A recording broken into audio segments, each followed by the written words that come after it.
Well, hello, everybody. How we all doing? So, we're back. Oh, hold on. Oh, okay, good. I thought I pulled an expert. All right, so, yeah.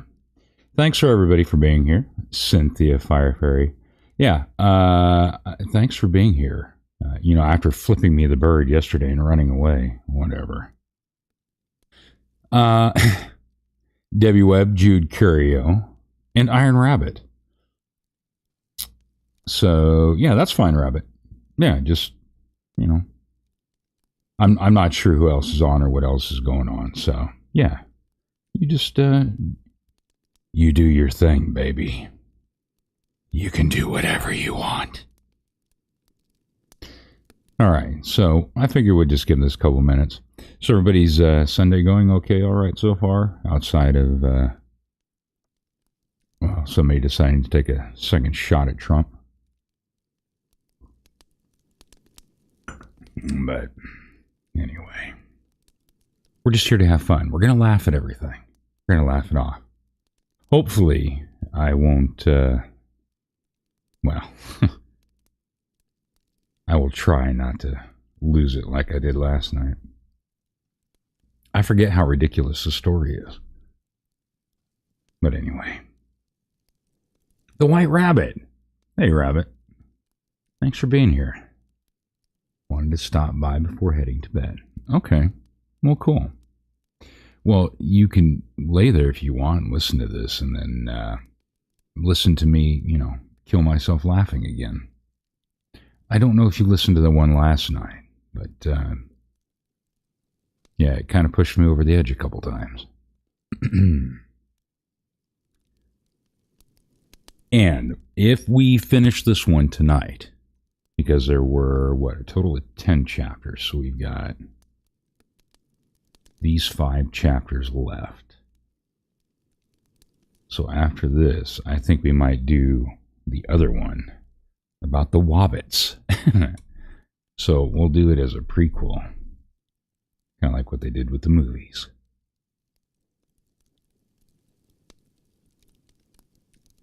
And we'll just have to see how this goes. So other than that, everybody else having a good Sunday.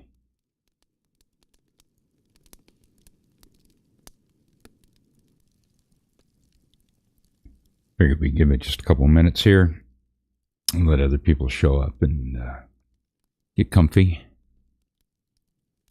and see where we go from here.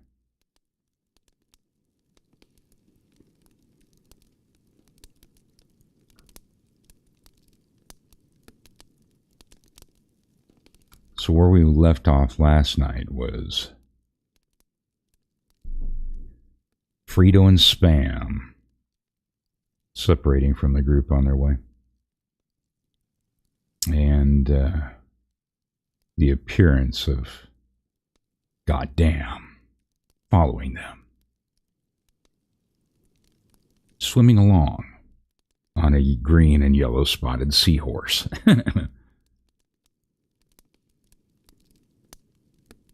Stopped by Andy's frozen custard and got the pumpkin pie custard. Ooh. Yeah. 'Tis the season for everything pumpkin-y.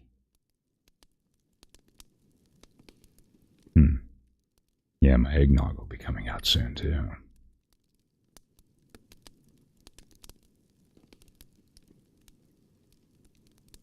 All right. Windy. Hi, the Windy Bird. How you doing?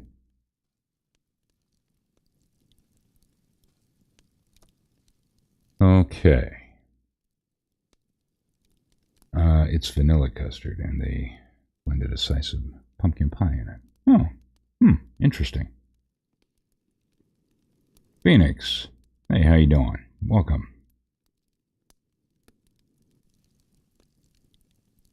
Get something to drink. Prepare not to spit it on your screens or anything. Apparently people were having problems last night. not spitting things out. I didn't realize I was that funny. I don't write these things, you know. I just read them. So, I'm back. Okay.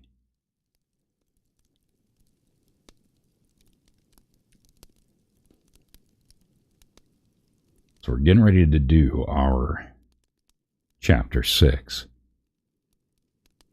And we'll carry on from there.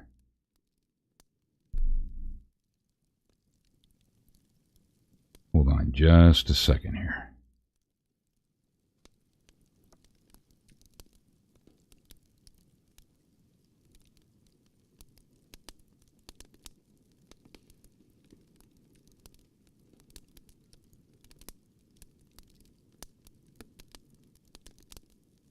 Sinuses drive me nuts.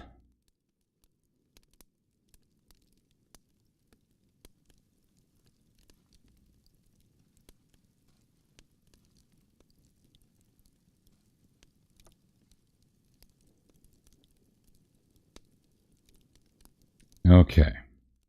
So, chapter 6.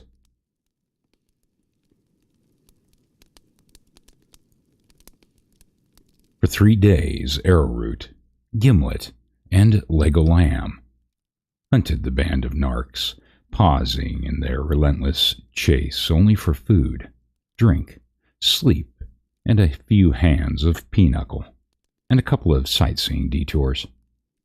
Tirelessly, the ranger, dwarf, and elf pushed on after the captors of Moxie and Pepsi, often making a long march of up to 300 yards before collapsing with apathy. Many times Stomper lost the scent, which was rather difficult since narcs are fond of collecting their droppings along the way into great pungent mounds. These they carefully sculpted and molded into fearsome shapes as mute warnings to anyone who might dare challenge their power. But the narc mounds were growing fewer, indicating either that they had quickened their pace or had run out of roughage. In any case, the trail grew fainter, and the tall ranger had to use his every skill to follow the barest traces of the company's passing. A worn, ventilated shoe, a pair of loaded dice, and farther on, a pair of ventilated narcs. The land was somber and flat, now populated only by scrub bushes and other stunted growths. Occasionally, they would pass a deserted village, empty save a stray dog or two, which bolstered the party's dwindling larder. Slowly, they descended into the black plain of Roy-Tan, a hot, dry, and cheerless place. To their left were the dim peaks of the Mealy Mountains, and to their right and far away, the sluggish effluvium. To the south were the fabled lands of the Roy-Tanners, sheepmen of no mean skill abroad, fighting Bull Marion. In earlier times, the sheeplords had been enemies of Sorehead, and had fought bravely against him at Brillowpad and Ipswich. But now there were rumors of renegade bands of mounted sheepsmen who ravaged northern Tudor, pillaging, raping, burning, killing, and raping. Stomper halted in the march and let out a deep sigh of dread and boredom. The narcs were leaving them farther and farther behind. Carefully, he unwrapped a square of elvish magic zwieback and broke it into 4 equal pieces. "Eat all of this, for this is the last we have," he said, palming the 4th piece for later. Legolam and Gimlet chewed gravely and silently. All around them they felt the malice presence of Sarutan, the evil wizard of Isinglass. His malignant influence hung heavy in the air, his secret forces impeding their search, forces that took many forms, but for the present came as the runs. Gimlet, who, if possible, liked Legolam even less than he did at Rivendell, and gagged on his portion of Zweiback. A curse on the elves and their punk grub," he grumbled. "And on the dwarves," returned Legolam, "whose taste is in their mouths." So stupid.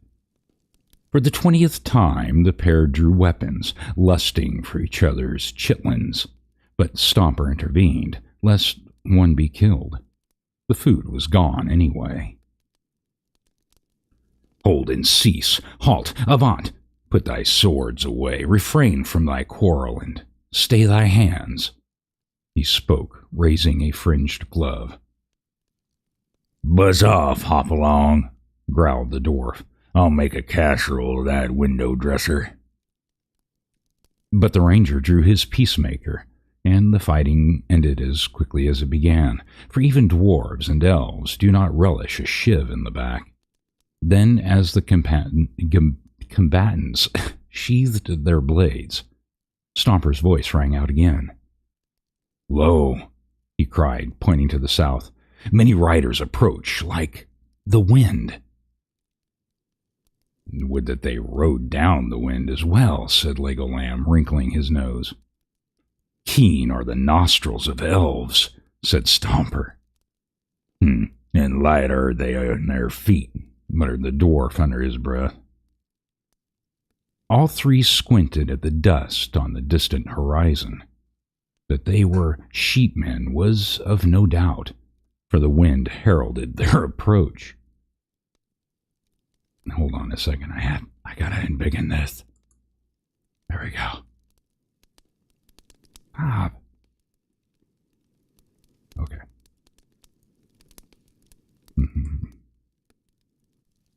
All right. I think that's a little better.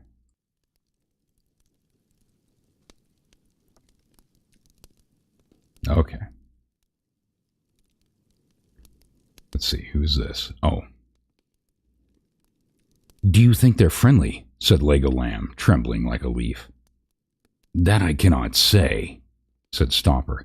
"If they are, we have no worries. If they are foes, we must each escape their wrath through craft." "How?" asked Gimlet, seeing no hiding place on the flat plain. "Do we fight or flee?" "Neither," said the ranger, falling limp to the ground. "We'll play dead." This guy's such a chicken shit. Legolam and Gimlet looked at each other and shook their heads. There were few things on which they both agreed, but Stomper was definitely one of them. "We may as well take a few with us," said Gimlet, drawing his sling blade. For it's better to go with one's codpiece button." The sheeplords loomed larger, and the fierce war bleats of their mounts could be heard. Tall and blond were the Roytan riders, wearers of helmets topped with cruel-looking spikes and small toothbrush mustaches. The wanderers saw, too, that they wore long boots and short leather pants, with suspenders, and held long pikes that looked like lead-weighted dust mops. "They are savage of visage," said Legolam. "Aye," said Stomper, peeking through his fingers. "Proud and willful are the men of Roytan, and they value highly land and power, but these lands are often those of their neighbors, and they are hence very unpopular. Though ignorant of letters, they are fond of song and dance and premeditated homicide. But warfare is not their only craft, for they run summer camps for their neighbors, handsomely fitted out with the most modern oven and shower facilities." Oh my God. "Then these rascals cannot be all bad," said Legolam hopefully. Just then they saw 100 blades flash from 100 sheaths. "Want to bet?" said Gimlet. As they watched helplessly, the line of riders bore down upon them. Suddenly, The centermost figure, whose spiked helmet also boasted 2 long horns, gave a vague hand signal to halt, and the men reined to a stop in display of astounding inept sheepmanship. 2 of their fallen comrades were maimed in the milling and trampling and confusion that followed. As the screams and curses died down, the pronged leader cantered up to the 3 astride a bull Marion of great stature and whiteness, its tail intricately braided with colored rubber bands. "The jerks look like a fork," whispered Gimlet out of the corner of his thick-lipped mouth. The leader, shorter than the others by a head, looked at them suspiciously through twin monocles and brandished a battle mop. It was then that the company realized that the leader was a woman whose ample breastplate hinted at a figure of some heft. "Where's you going? What are you doing here? Why are you in a place where you don't belong in the first place?" the leader demanded in rather a garbled everybody talk. Stomper stepped forward and bowed low, falling on one knee and pulling his forelock. Then he kissed the ground at the sheep-lord's feet. He buffed her boots for good measure. "Hail, lady, and greeting," lisped Stomper, the butter in his mouth freezing solid. "We are wayfarers in your land, searching for friends taken by the foul narcs of Sorehead and Sarutan. Perhaps you have spied them. They are 3 feet tall, with hairy feet and little tails, probably dressed in elven cloaks, and headed for Fordor to destroy Forehead's threat to lower Middle-earth." The captain of the sheepsmen stared at the ranger dumbly, then, turning to her own company, beckoned a rider. "Medic, hurry up, I have work for you. And this one's also delirious." "Nay, beautiful lady," said Stomper. "They of whom I speak are bogies, or in the tongue of the elves, hoi polloi. I am their guide, and I am called Stomper by some, though I have many names." "Yeah, I bet you do," agreed the leader, tossing her golden braids. "Medic, where are you?"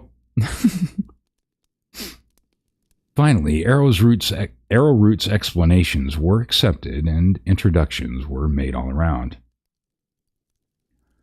"I am Earache, daughter of Earlobe, captain of the Rubber Mark and the Saint of Chowder, whatever.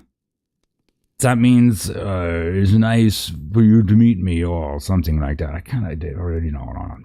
"Nothing to nobody, whatever," said the ruddy-faced warrior. Suddenly her face darkened when she spied Gimlet, who she studied suspiciously. "What is your name again?" Gimlet, son of Groin, dwarf lord of Geritol and royal inspector of meats," said the stubby dwarf. Earache dismounted and inspected Gimlet at closer range, a tight frown on her lips. "Well, that's funny," she said at last. "It all looked dwarfish." Then she turned to Stomper. "And you, undershirt was it?" "Arrow shirt," said Stomper. "Arrowroot of Arrowshirt." In a flash, she had drawn the gleaming corona from its holster and flailed it about over his head as he cried, "And this is Corona, of he who has many names, he who is called Lumbago, the lodestone by the elves, Dunderhead, heir to the throne of Tudor, and true son of Arrowhead of Arrowplain, conqueror of dozens and seat of Barbasol, top of the heap, and king of the mountain." "Well, la-di-da," said Earache, eyeing the waiting medic. "But I'm believing that you're not the spies of the Satan. He's a stinker, but he's not this stupid." "We have come from afar," said Legolam, "and we were led by Goodgulf, Greyteeth, wizard to kings, and fairy godfather second class." The sheepess raised her yellow eyebrows and let both monocles fall from her watery blue eyes. Shh! Don't say that name here and drop around in this place. The king, my father, he lost his favorite mount. Sniffle fluffer, I have no idea what the hell that is, to that shyster, and later found out that the dice was loaded. And he was weirder than a three-legged troll. Then the poor schmuck is coming back to a week later, covered with fleas, forgetting that she is house-trained, all over the king's new tapestry. Where the king catches him, there's gonna be a dead visit. There's a sad wisdom in your words, said Arrowroot, trying to snatch a peek down her halberd. For Goodgolf is no more. He met his fate and was overmatched in an uneven contest with a ball hog in the mines of Doria. The creature played not fairly with Goodgolf, mastering him with mean fouls and being deceitful.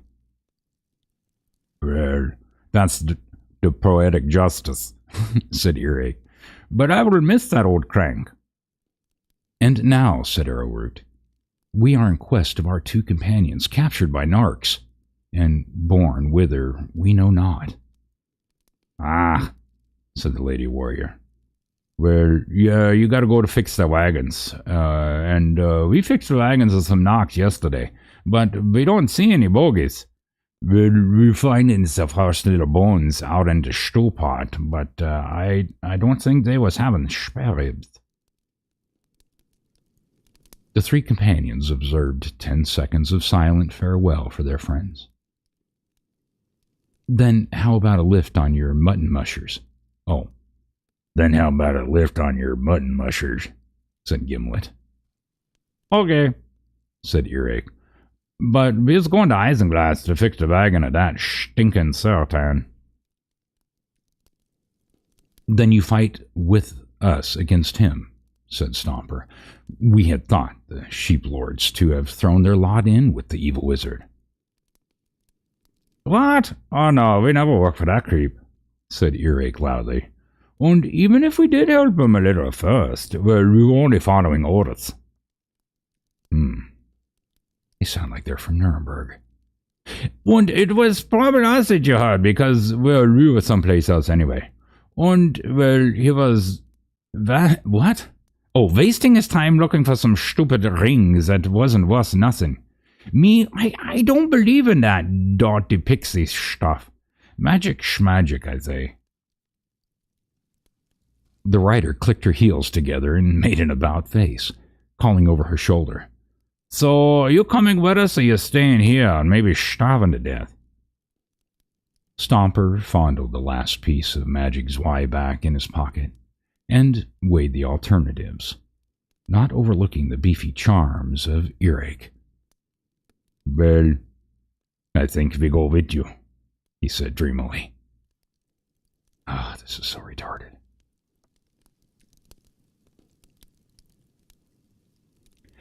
Pepsi was dreaming that he was a maraschino cherry atop a huge hot fudge sundae.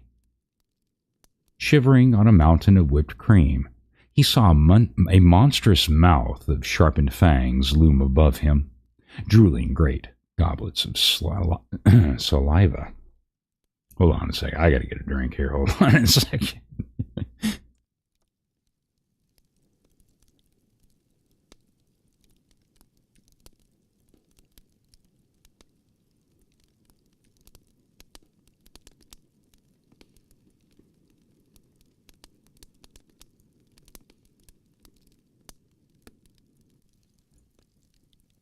All right, well, I'll start that part over again. All right, let's see where we are real quick. I'll catch up with the chat.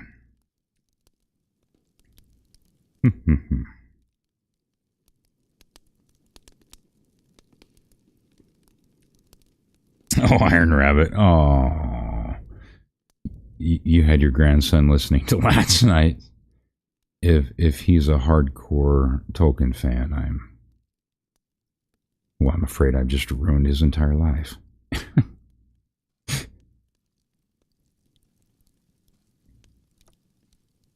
Hi, Cynthia. You're all right. Okay. I'll be listening on... I'm not on TV. What are you talking about? Listening on TV. I'm a nothing. I know what you're saying. Okay.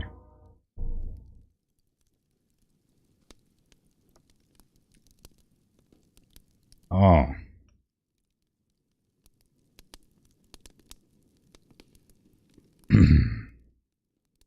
The German part kind of threw me for a loop. I was trying to have them to decipher through it because that's the way they write it, and then I'm trying to read it, how I'm going to say it, but it's totally screwing me up. They should have just wrote it regularly. And... all right. Pepsi was dreaming that he was a maraschino cherry atop a huge hot fudge sundae. Shivering on a mountain of whipped cream, he saw a monstrous mouth of sharpened fangs loom above him, drooling great goblets of saliva. He tried screaming for help, but his own mouth was full of hardened fudge sauce. The maw descended, breathing a hot, odorous wind. Down it came. "Wake up, you jerks!" snarled a harsh voice. Oh, wait a minute. Oh, this is the... oh, okay, no. I gotta do my narc voice. "Arr, wake up, you jerks!" snarled a harsh voice.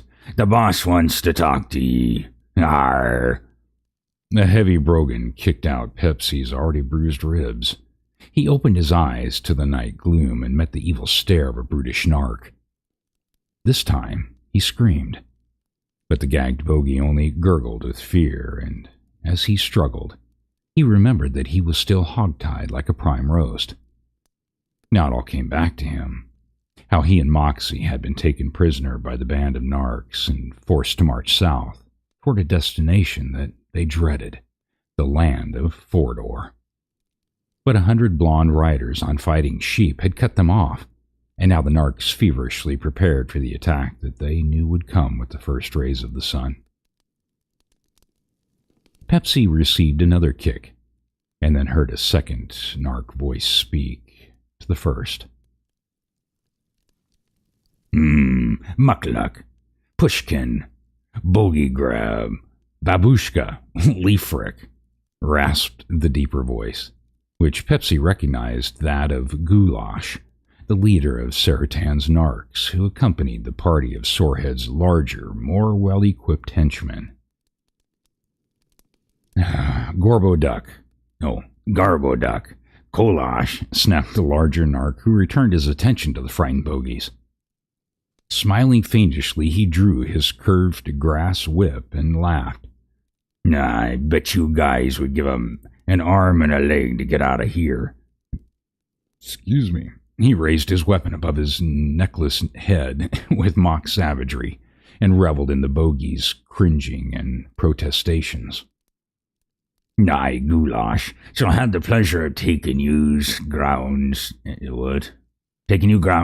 to the great Sartan himself, master of the fighting Omaha, nastiest of the nasty, and bearer of the sacred White Rock, soon to be the boss of all the lower Middle-earth."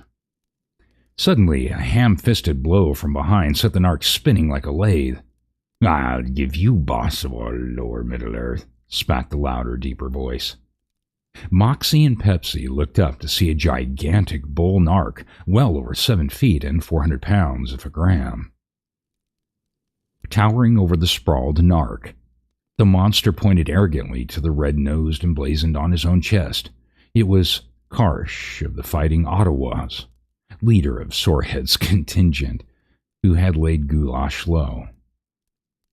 "I'll be the boss of all lower Middle-earth, he reiterated.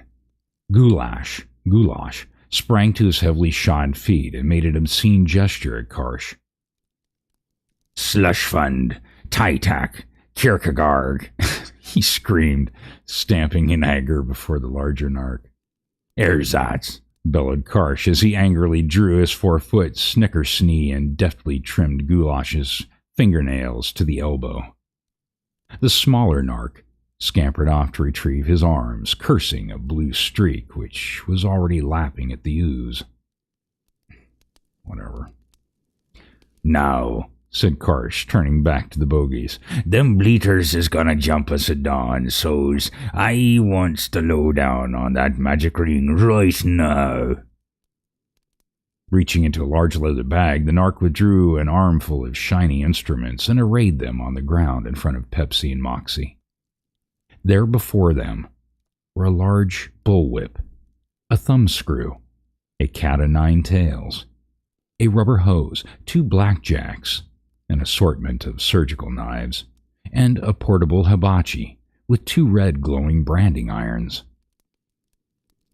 "I got ways of making you sings like little canaries," he chuckled, stirring the hot coals with his long index finger. "Yous each can have 1 from column A, and 2 from column B, har." "No," said Pepsi. "Mercy," yipped Moxie. "Oh, come on, you guys," said Karsh, selecting an iron with the triple bar S of Sorehead. "Let me have the little fun before ye talk." "No, please," said Moxie. "Who wants it first?" laughed the cruel narc. "Him," chorused the bogies, indicating to each other. "Oh," chortled the narc as he stood over Moxie like some housewife, sizing up a kielbasa. He raised the flaming iron, and Moxie screeched at the sound of a blow. But when he opened his eyes again, his torturer was still standing above him, looking oddly different in expression. It was then that the bogey noticed that his head was missing. The body collapsed like a punctured whoopee cushion, and over it, triumphant, was the leering figure of Goulash. He held a blade in his good hand of the type usually employed on troublesome ham hocks. "Last taps, gotcha last," he cried, hopping from one foot to the other with glee. "And now," he hissed at the bogies' faces, "my master Sultan desires the whereabouts of the ring." He drop-kicked Crash's noggin a good 20 yards for emphasis. "Ring? Ring?" said Pepsi. "You know anything about a ring, Moxie?" "Not unless you mean my vaccination scars," said Moxie. Come on, Goulash urged, slightly singeing the hair of Pepsi's right big toe. Okay, sobbed Pepsi. "Untie me and I'll draw you a map." Goulash agreed to this in his greedy haste and loosened the bonds around Pepsi's arms and legs. "Now, bring the torch nearer so we can see," said the bogey. "Nash, lub-dub," exclaimed the excited narc in his foul tongue as he clumsily juggled the blade and the torch in his one remaining hand. "Here, better let me hold that sword for you," offered Pepsi. "Nishnark," Jesus, gibbered the fiend, waving the torch in anticipation. "Now, these are the Mealy Mountains, and this is effluvium," said Pepsi, scratching the ground with a sharp point of the shiny blade. "Krishnash, Rimsky-Korsakov, and this is the Great Turn Path, Grackle Bogward, and this is your gallbladder right above your chitlins, Gork," objected the narc as he fell to the earth, open from end to end like a pillowcase. As his internal organs noisily shut down, Pepsi freed Moxie, and they began threading their way through the narc battle lines, hoping not to be seen as the warriors prepared for the battle that would surely be coming with the first rays of the sun. Tiptoeing around a party of narcs, busily honing their cruel knives, the bogies heard the low, gurgling song that they half sung, half belched in time with a spastic rhythm provided by one who repeatedly bashed his head against an iron helmet. The words were strange and harsh to their ears as they passed by in the dark. These guys are assholes. All right. From the halls of Khazad-dûm to the shores of Lithuania, we will fight King Sorhid's battles with tooth and nail and knee. Making fun of my hymn. Shh, whispered Pepsi as they crawled over open ground. Don't make any noise. Okay, whispered Moxie. What's with all the whispering? Growled a voice in the dark, and Pepsi felt a long-nailed hand grab at his lapel. Without thinking, Pepsi lashed out with his toenails and ran past, leaving the guard writhing on the ground, holding the one area neither protected by his armor nor by his group insurance policy. The bogies took off like a shot past the surprised narcs. "The forest! The forest!" cried Pepsi, just ducking an arrow that neatly parted his hair to the bone. Well, it hit him in the head, so he's all right. Shouts and confused alarms rang out on every side as they ran to the safety of the wood, for, as luck would have it, the fierce blat of the Roytan war horns sounded the beginning of the attack. Diving for cover, the bogies watched with frightened eyes as the bloodthirsty sheeplords advanced on the narcs, 100 war bleats echoing as one in the dawnlight. The escaped prisoners forgotten, the narcs stood their ground as wave upon wave of woolly death crashed down upon them, battle mops thudding with a dreadful report against foot-thick skulls. Distant screams and blows reached the bogies' ears as they watched open-mouthed the carnage that followed. The outnumbered narcs gave way, and the slavering Merinos charged this way and that way, butting and kicking, fighting as mean and as dirty as their berserker riders. A handful of narcs could be seen with their cleavers thrown down and waving a white flag. The victors smiled broadly, surrounded them, and began hacking and heaving and tossing heads about like soccer balls. Laughing like loons, the merry band mirthfully relieved the corpses of their wallets and fillings. Pepsi and Moxie averted their faces from the slaughter, fighting their nausea unsuccessfully. Oh, the sheepers do not play at their craft. Moxie and Pepsi looked up with a start toward the green tree. Oh, that was somebody else. Oh, Anyway. They knew that they had heard a low rumbling voice, but they saw no one. "Hello?" they said uncertainly. "Not hello." "Hello," returned the voice. The brothers searched the woods for the source of the laugh, but not until a huge green eye winked did they see the huge giant standing against the tall forest right in front of them. Their jaws dropped at the sight of an immense figure, fully 11 feet tall, standing before them with his hands coyly at his sides. He was bright green from head to foot, size 56 triple Z. A broad pastel green smile broke upon his face, and the monster laughed again. As the bogies retrieved their jaws, they noticed that the giant was naked save for a parsley G-string and a few cabbage leaves in his feather-cut locks. Oh, God.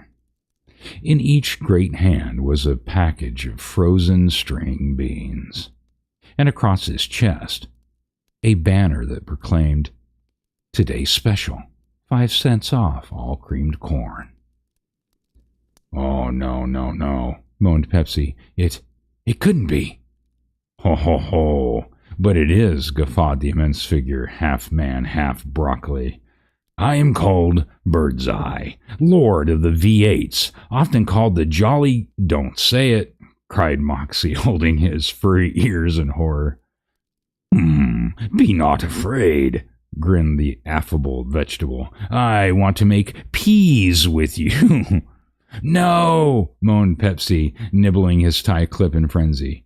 Come on," said the giant. "Let us go and meet my subjects who live in the forest. They cannot be beat." Oh, the green apparition doubled over at his own joke. Please, please, Pepsi pleaded. We can't take it. Not after all we've been through. I must insist, my friends, said the giant. The people of my realm are off to war on the evil Saratan, eater of cellulose, and friend of the black weeds who every day strangle us more and more. We know you to be his enemies too, and you must come with us and help defeat the cabbage murderer. Well, all right, sighed Pepsi. Excuse me, if we gotta. Well, we've got to, sighed Moxie. Sigh not, reassured the giant as he slung the two bogies over his keely green shoulder blades. Being lord of the V8s is not easy either, particularly on my celery. Oh, Jesus. The bogies kicked and screamed, attempting a final escape from the towering boar. Struggle not, he said soothingly. I know a couple of peaches that will be just right for you two meat things. You will love them. They are, I know, quite a pair, muttered Pepsi. Hey, blurbed the giant, that's a good one. Wish I'd said that. Oh, you will, sobbed Moxie. You will. Oh my God.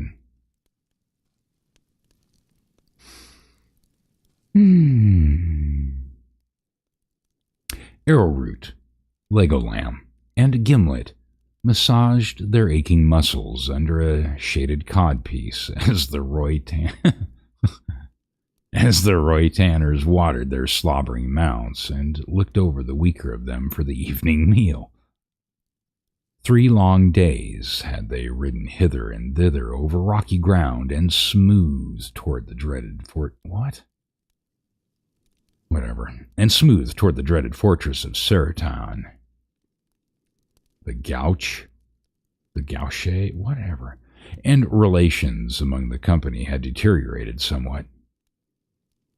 Legolam and Gimlet never tired of baiting each other, and when the elf laughed at the dwarf as he fell from his mount and was dragged raw the first day out, Gimlet retaliated by slipping Legolam's steed a strong laxative on the sly. The second day thus found the elf being borne in panicky circles and zigzags by his ailing mount, and that night he revenged himself by shorting the right rear leg of Gimlet's Marion, causing its rider many long hours of violent seasickness on the following day's ride. It had not been a tranquil journey. In addition, it appeared to both Gimlet and Legolam that something odd had come over Arrowroot since they had met the Roy Tanners, for he sat listlessly in the saddle and crooned to himself, always glancing covertly toward the leader of the sheep lords, who spurned his advances. The last light of the ride, Legolam awoke to find the ranger absent from his pup tent. Last night, Jesus. And a huge commotion in the bushes nearby. Before the elf could remove his hairnet and buckle on his weapon, Arrowroot returned more melancholy than ever, nursing a sprained wrist and 2 heavily purpled eyes. Ran into a tree was his only explanation. But Isinglass and the fortress of Saratan were now near, and the hard riding could be put up by for an evening of rest. Ugh, yelped Gimlet painfully as he hunkered down upon a mossy knoll. That damned 4-legged pot roast busted my coccyx for sure. Then ride on your head, said Legolam in a snide tone of voice. It is much softer and less valuable. Fetch off, hairdresser. Toad. Poop. God damn. Creep. Jingling spurs and the thwapping of riding crops interrupted the discussion. The 3 companions watched as Earache trundled her bulk up the knoll to meet them. She slapped the dust and lanolin from her metal-studded jackboots and shook her horns dubiously. "You two little shits making the nasty names?" She contemptuously avoided the round, ardent eyes of Arrowroot and laughed aloud. "In the fatherland we have no arguments," she reprimanded, drawing several dirks for emphasis. "The lads are but weary after their long-ridden ride," cloyed the smitten ranger, nibbling her heels playfully, "but eager to do battle, as I am to prove my worthiness in your azure eyes." Earache gagged audibly and spat a large brown squid against the wind. She stomped away in disgust. You got the wrong number," said Gimlet. "Worry not," sympathized Legolam, throwing a more than compassionate arm around Arrowroot. "Them dames are like poison, every last one of them." Arrowroot broke free, sobbing inconsolably. "There goes one... what? Oh, there goes one sick booby," said the dwarf, pointing to his head. Oh my god. Darkness was falling, and the campfires of the Roytan riders began flickering. Over the next hill lay the Valley of Isinglass, now renamed Surriton Land by the scheming wizard. Dejected, the rangers shuffled among the resting warriors, hardly hearing their proud song roaring above the clicking of foamy steins. Oh yeah, I'm not reading that. I'm not singing that. Men frolicked about the fires, laughing and joking. Two blood-slathered contestants hacked at each other with sabers to the gloating cheers of flaxen-haired spectators, and farther on a gathering of warriors bellowed with mirth as they did something unattractive to a dog. Jesus. But the scene cheered him not. Heartsick, he walked on into the darkness, saying, "Oh, earache, my earache," softly over and over to himself. Tomorrow he would display such acts of valor that she would have to pay attention to him. He leaned against the tree and sighed. Really got it, huh? Stomper jumped back with a cry, but it was the familiar pointed head of really got it, huh? Because it was Gimlet. The familiar pointed head of Gimlet that poked through the leaves. "I did not see the approach," said Arrowroot, sheathing a sword. Just trying to loose that jerk," said the dwarf. "Who's a jerk, sir?" snapped Legolam, who had been molesting a chipmunk behind the tree. Jesus.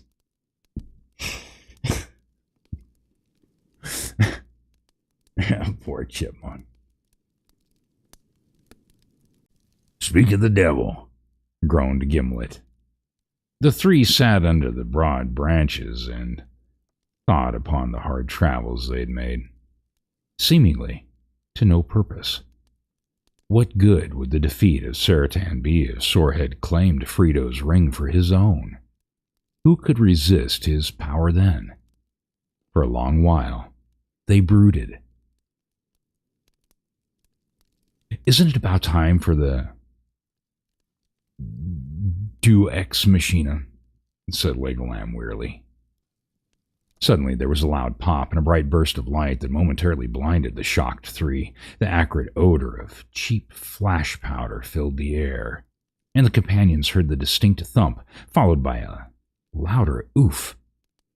Then through the swirling confetti they saw a shining figure dressed all in white, brushing the twigs and dirt from his spotless bell-bottoms and gleaming a-go-go boots. Above the white net Nehru jacket and cheesy medallion was a neatly trimmed gray beard set off by oversized wraparound shades. The whole ensemble was topped off by a large white Panama hat with a matching ostrich plume. "Suratan!" gasped Arrowroot. "Huh. Close, but no cigar," cackled the brilliant figure as he flicked a bit of invisible dust from his tailor's shoulders. "Pray try again. It is a sad thing indeed when the old pals are recognized not." "Good golf!" cried the three. "None other," said the aged fop. "You seem astonished that I have reappeared." But how did you?" began Legolam. "We thought the ball hog," said Gimlet. The old wizard winked and straightened his vulgar medallion.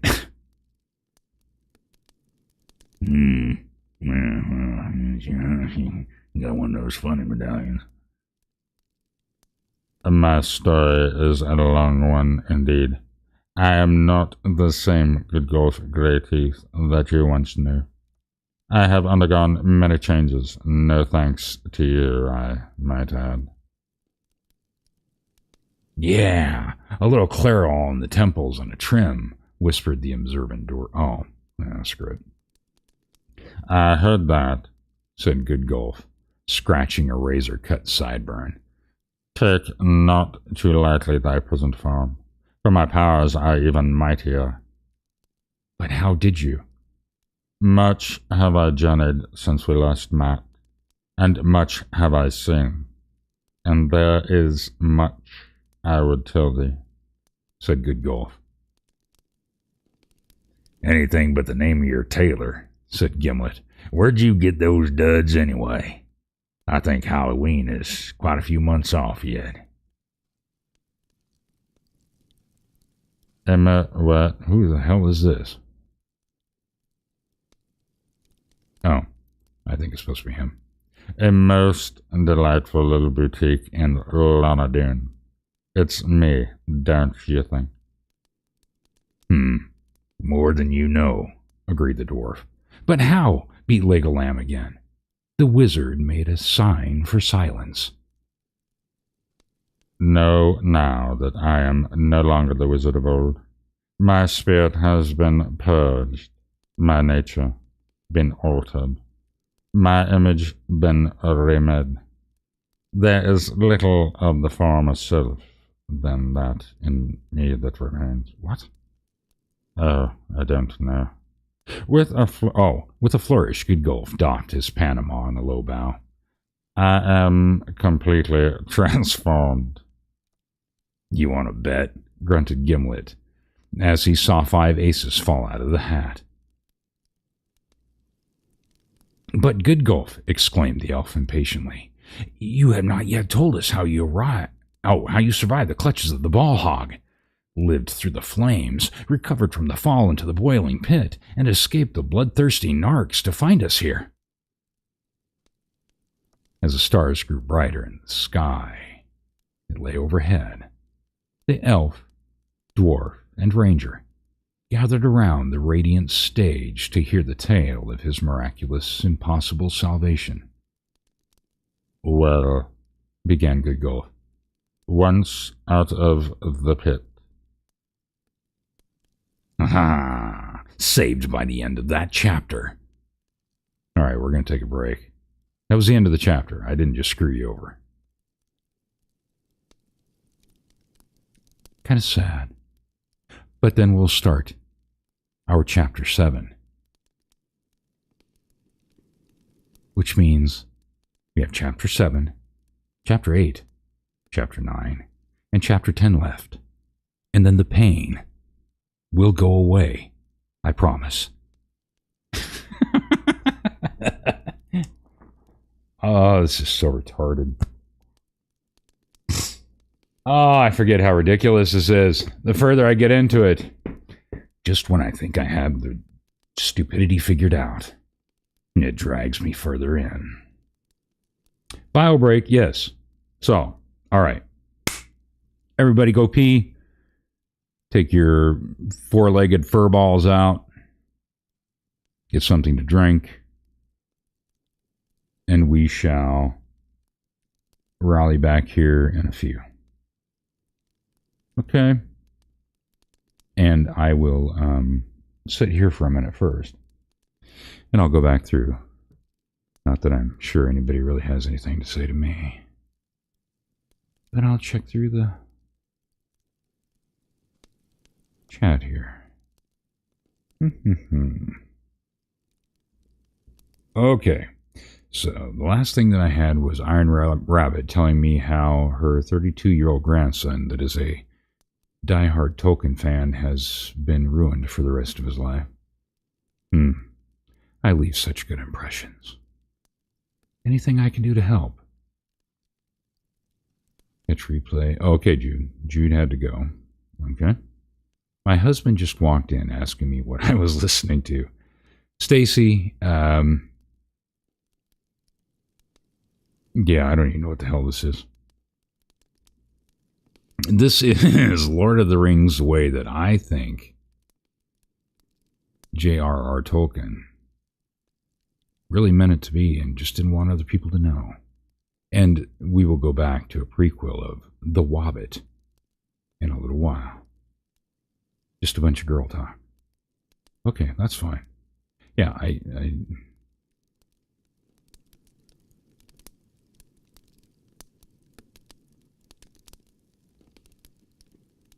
let's see, what were you? Stay. Okay. Yeah. All right. So I'm going to pause you. Well, I mean, you can do whatever the hell you want to do, but I'm going to put a pause on, and then we'll be back in a few. So hold on to your shorts, because it's going to start all over again.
Okay. Here we go. Let's see. Chapter 7.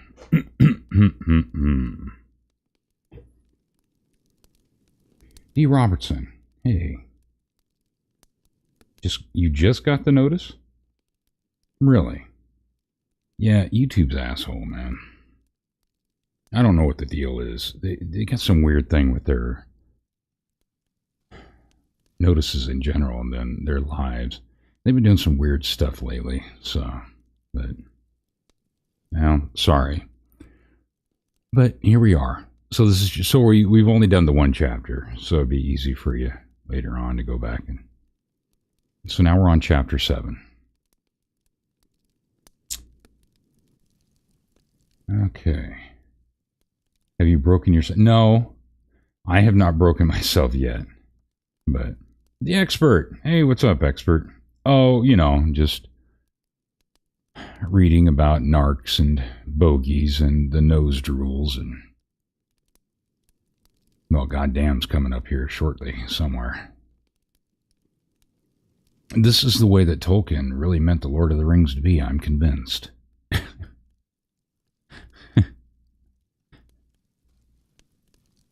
So thanks for being here, man.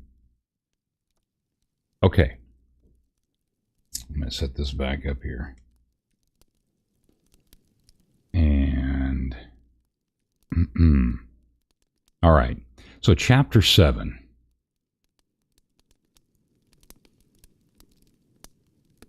The plaintive twitterings of morning birds woke Legolam, who stared sheepishly into the rising sun.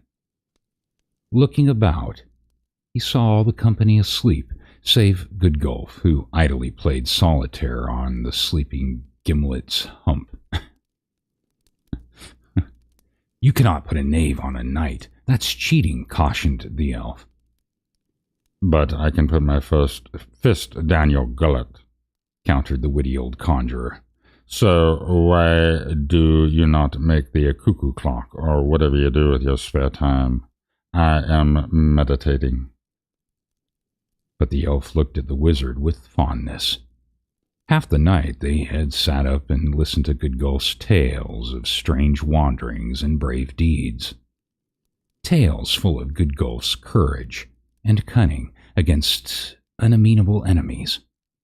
Tales obvious to all as a pack of preposterous lies. If Goodgulf had been transformed, he had not been transformed much. What is more, Gimlet's watch was missing. Slowly, the rest of the party roused themselves. Arrowroot last, partially because of his befuddled mooning over the faint Roy Tanner and partially because he couldn't fasten his drop-seat underwear. Carefully, the ranger prepared the company's austere breakfast of eggs, waffles, bacon, grapefruit, pancakes, hot oatmeal, fresh squeezed orange juice, and golden cheese blintzes. No one, the company agreed early in the quest, could make blintzes like old Arrowroot. Ah, so you're finally up, growled a voice. All heads turned to Earache, tricked out in her best boots, spurs, and armor. Through her nose was a thrust of a fierce-looking chicken bone. Ah, just to kill, I see, chuckled Goodgulf as he rose to greet the surprised captain. You, gasped Earache. You were expecting maybe Beowulf? But I thought that you were dead or something, by the bog, said the Roy Tanner. It is a long tale, said Goodgulf, taking a deep breath. We didn't save it, interrupted Earache. We have fighting to do with Saratan today. Come with me, please. The company followed Earache to the rest of the warriors, all mounted on their fiery, champing steeds, eager as their riders for battle. Cheerfully, They greeted their leader with a clenched fist of salute and whispered amused comments about the old ranger that followed her around like a demented basset. Whatever. The party mounted. Earache grudgingly gave Thermofax, the fastest of all the Roytan sheep, to Goodgulf. Then, as the riders burst into song, they rode west toward Isinglass. They had not ridden but 2 hours before they reached a crested hill, and Earache bellowed the order to halt. Down in the low valley lay the pastel pink and blue walls of Saratan's mighty fortress. The entire city was ringed with walls, and around the walls was a pale lavender moat crossed by a bright green drawbridge. Pennants flapped in the breeze bravely, and the tall towers seemed verily to goose the clouds.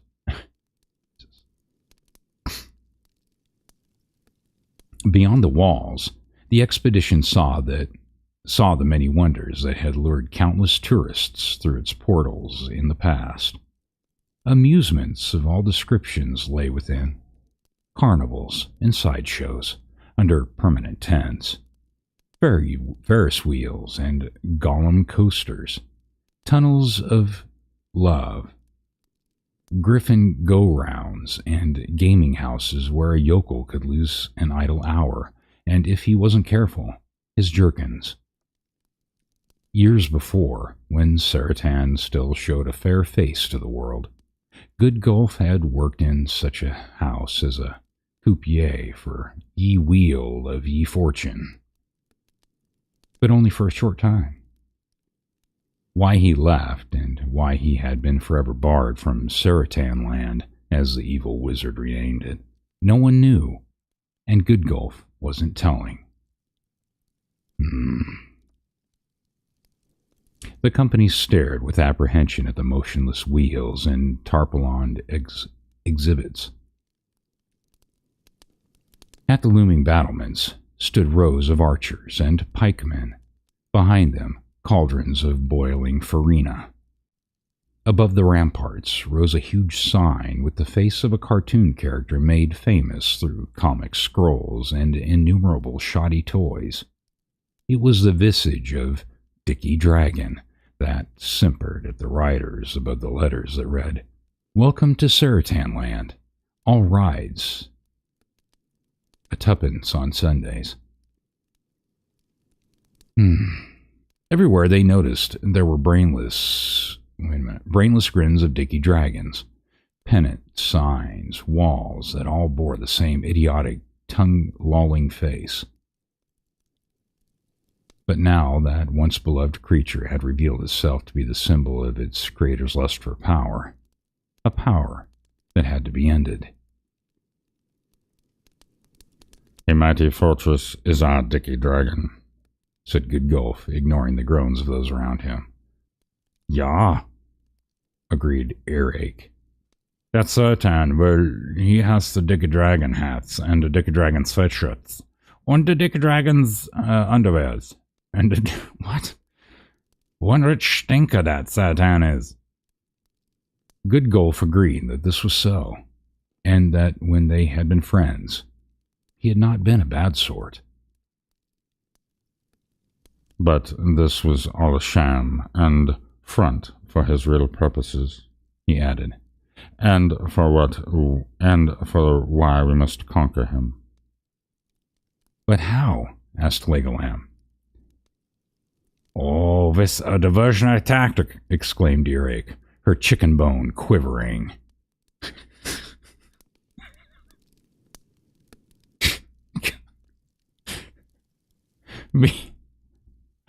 We need some Dumpfkopf to draw their attention while we attack from the rear."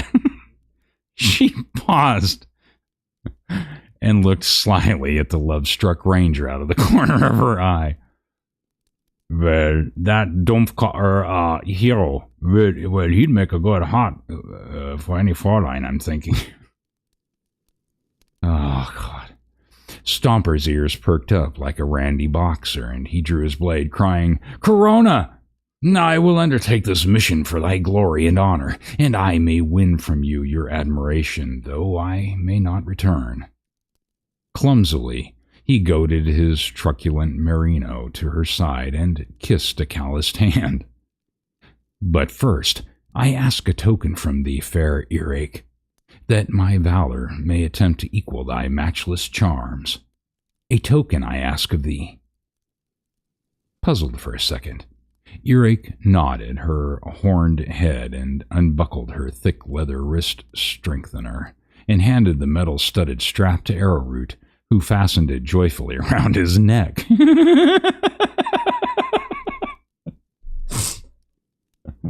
That's a big girl. Okay, Dad. Well, here's the token, she said. Now run. Oh, my God. Without another word, he galloped down the slope toward the drawbridge amid the cheers of the war party. Faster and faster he sped as the rest circled under the cover of the bridge. Then, just as the merino's sharp hooves approached the portal into the fortress, the bridge was quickly raised up, revealing a familiar scaly grin painted on the underside, along with the legend, "Sorry, folks, closed for the season." But Stomper's momentum carried him irresistibly onward until he plunged headlong into the lavender moat. Thrashing in the water, Stomper yelled with fear, for the moat became alive with sharp, rasping beaks. Great snapping turtles amassed upon the drowning ranger. And archers, noticing the commotion for the first time, they're not quick on the draw, began peppering the crackpot with crack shots. Earache, hearing his cries, rode over the crest and saw Stomper floundering in the moat, assailed on all sides. Barking a Roy Tanner oath, she raced down to the moat and sprang from her mount after him, locking his head in the crook of her muscular arm, and made for the shore. Then, as the party watched with awe, she stood up in the 2-foot depths and scampered to safety, 2 water and arrow-logged merinos in her heels. A great cheer rose from the Roytan riders as their leader trotted smartly back to the hill. Then, the gasping ranger still in tow. Muttering under her breath, she applied artificial respiration to Stomper, who choked up a surprising quantity of the moat and several turtles. The vicious reptiles had torn away much of his raiments, leaving only his undergarments, which the lady noticed had the royal crown of Tudor embroidered on the back flap. "Hey," she exclaimed to the semi-conscious ranger, "you got the royal crown of Tudor embroidered on your back flap." "Aye," said Good Gulf. That was Good Gulf. Never mind. "Yes," said Good Gulf, "for he is the true king of all these lands, and all the lands of Tudor." "No kidding," said Earache, her eyes widening with Widening. Maybe the Dumpkopf is okay after all." To the surprise of all, she began to murmur softly to Stomper as she threw him over her shoulder and gently burped him. "There is no time for your courtly pastimes," said Good Gulf. "Our diversion has failed, and the enemy is now forewarned of our intentions. The hour to strike has passed, and we are lost." "Does that mean we can go home now?" asked Legolam. "No," said the wizard, his medallion flashing in the sun. "For I see in the distance a vast army marching." "Nuts," said Gimlet. "I thought we could call it a day." With fearful eyes, they all watched as a dark mass spread over a distant hill and moved toward them with alarming speed. Whether friend or foe, no one could discern. For For many minutes they watched until cornets sounded from the battlements of Saratan land.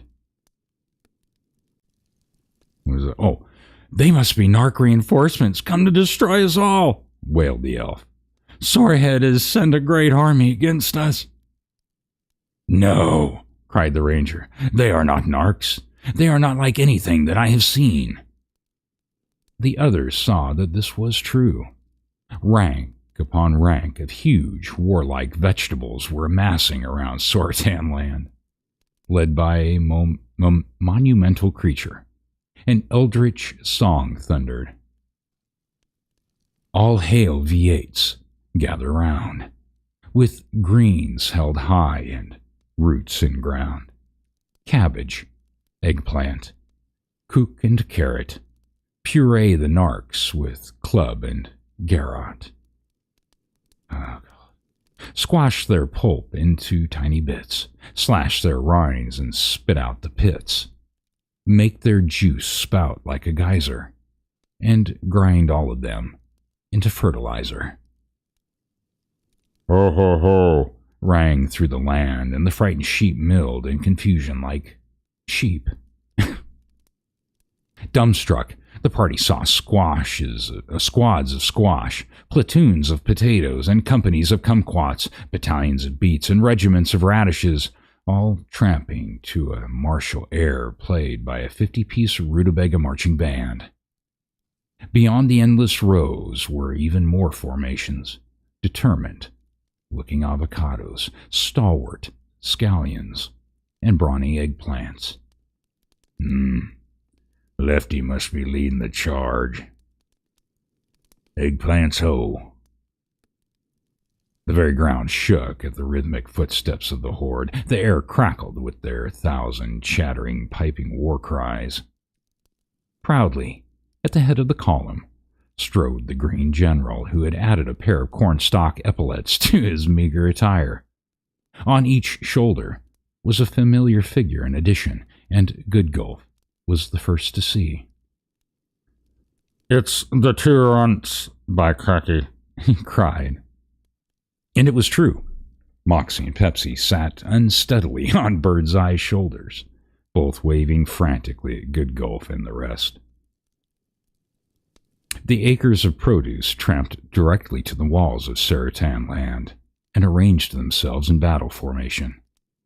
Through a glass lent by earache, Arrowroot saw consternated narcs, first gaping, then rushing about the ramparts in panic. "Ho, ho, ho," thundered the giant. "Be it known, Saratan, that the V8s are before you. Surrender or be pulped." At first, there was no response from the fortress. Then a great voice replied to the giants with an earth-shattering raspberry rasp. "What?" "I take it then," said the giant, "that you wish to fight." Without another word, the giant strode back to his lines and began barking orders to his followers, who quickly obeyed, running hither and thither, and set up formations and engines of war. Great watermelons half walked, half rolled to the edge of the moat, followed by enormous potatoes who leapt heavily upon the melons, firing a deadly hail of seeds to rake the ramparts clean of narcs. The narcs fell like fruit flies, while the onlookers from the hill applauded wildly. Then a column of sweet potatoes forded the moat, ignoring the arrows that sunk deep into their pulp. Half submerged in the turtle-infested waters, the potatoes sprouted long, winding tendrils that climbed the sheer face of the walls, entwining around any protrusions. The vines served as scaling ladders for the hordes of commando cucumbers that hastily clambered up to challenge the defenders. Simultaneously, the giant brought a huge wheeled catapult and aligned it toward the wall. "What is that for?" shouted Earache, guessing at his plan. The puzzled watchers soon looked at what the Roytan rider had meant, for fully 3 companies of suicide scallions appeared and began piling into the great scoop of the catapult. When the trip was released, the 8-foot onions soared in a high arc over the walls and set up a huge cloud of acrid fog upon their impact. Through the glass, the party saw the narcs feverishly wiping their streaming eyes with dirty black handkerchiefs. Ballistas of kamikaze kumquats rained death down upon the barricades, and deafening reports of aerial popcorns toppled parapets at the heads of Saratan's henchmen.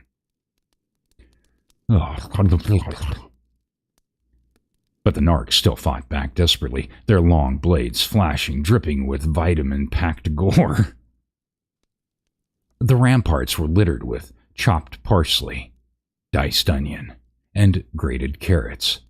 Rivers of red tomato juice ran over the stones, and a ghastly salad floated in the moat. Oh. Welcome to Olive Garden. We all family here. Seeing that the fighting on the walls was yet undecided, the tall green commander ordered up another weapon, a pumpkin the size of a Mack truck. T-Rex is out there somewhere. Nodding to his commandos, the weighty squash rumbled over to the moat on the back of his slain comrades. Peppered with arrows, the great orange warrior stood before the raised drawbridge and immediately began butting it with its tremendous bulk.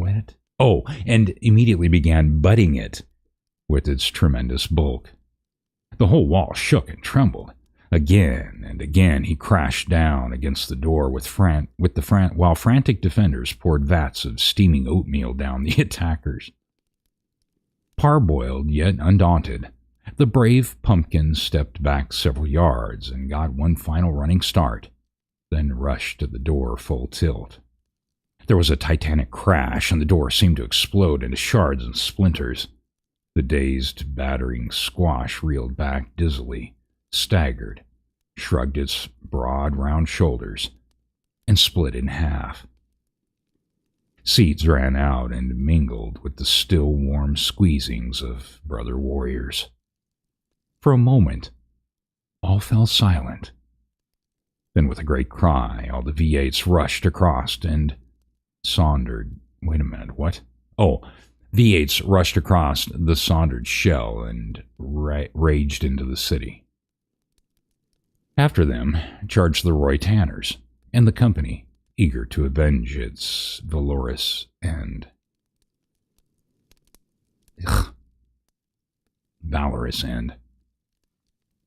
The final engagements inside the walls were short and bloody. Gimlet sang lustily as he swung at the wounded narcs and dismembered their inert, defenseless corpses. I'll make you deader.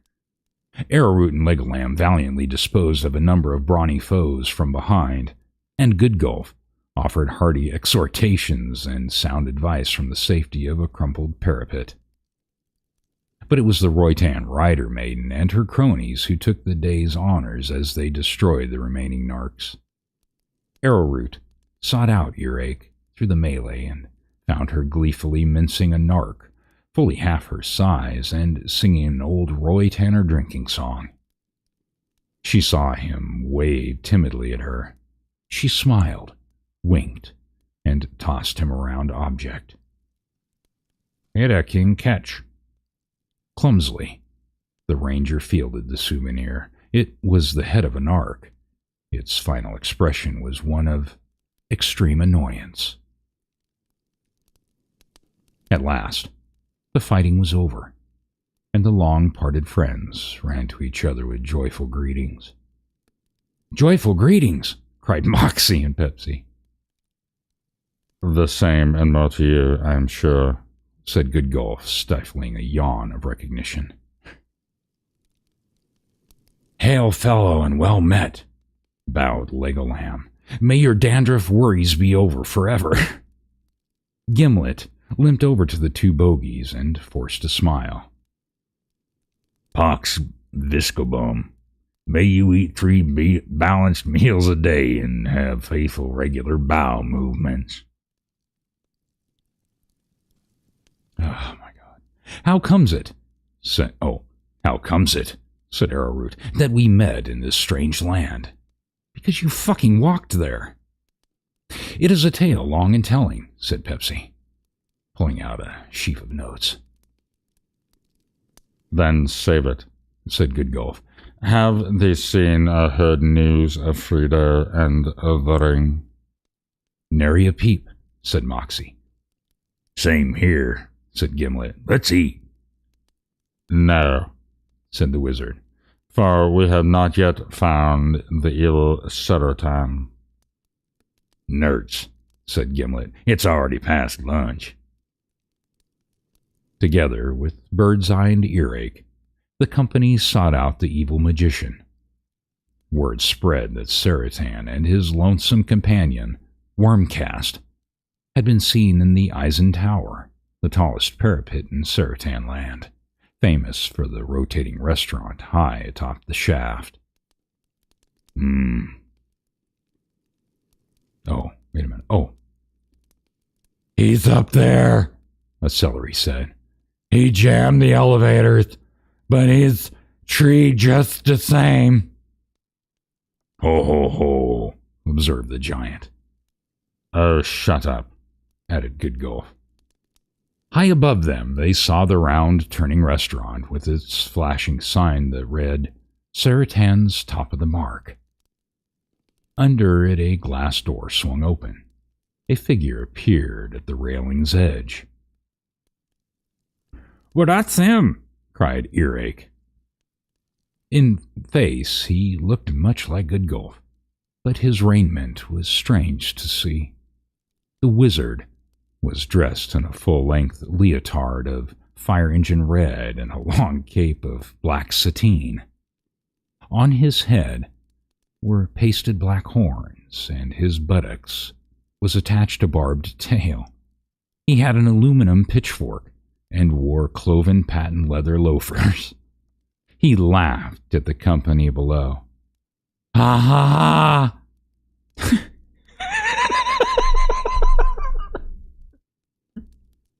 That was dumb! This is so stupid!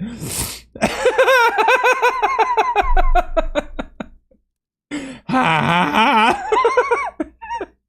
God, what the fuck? Oh my God. Oh, Jesus. I'm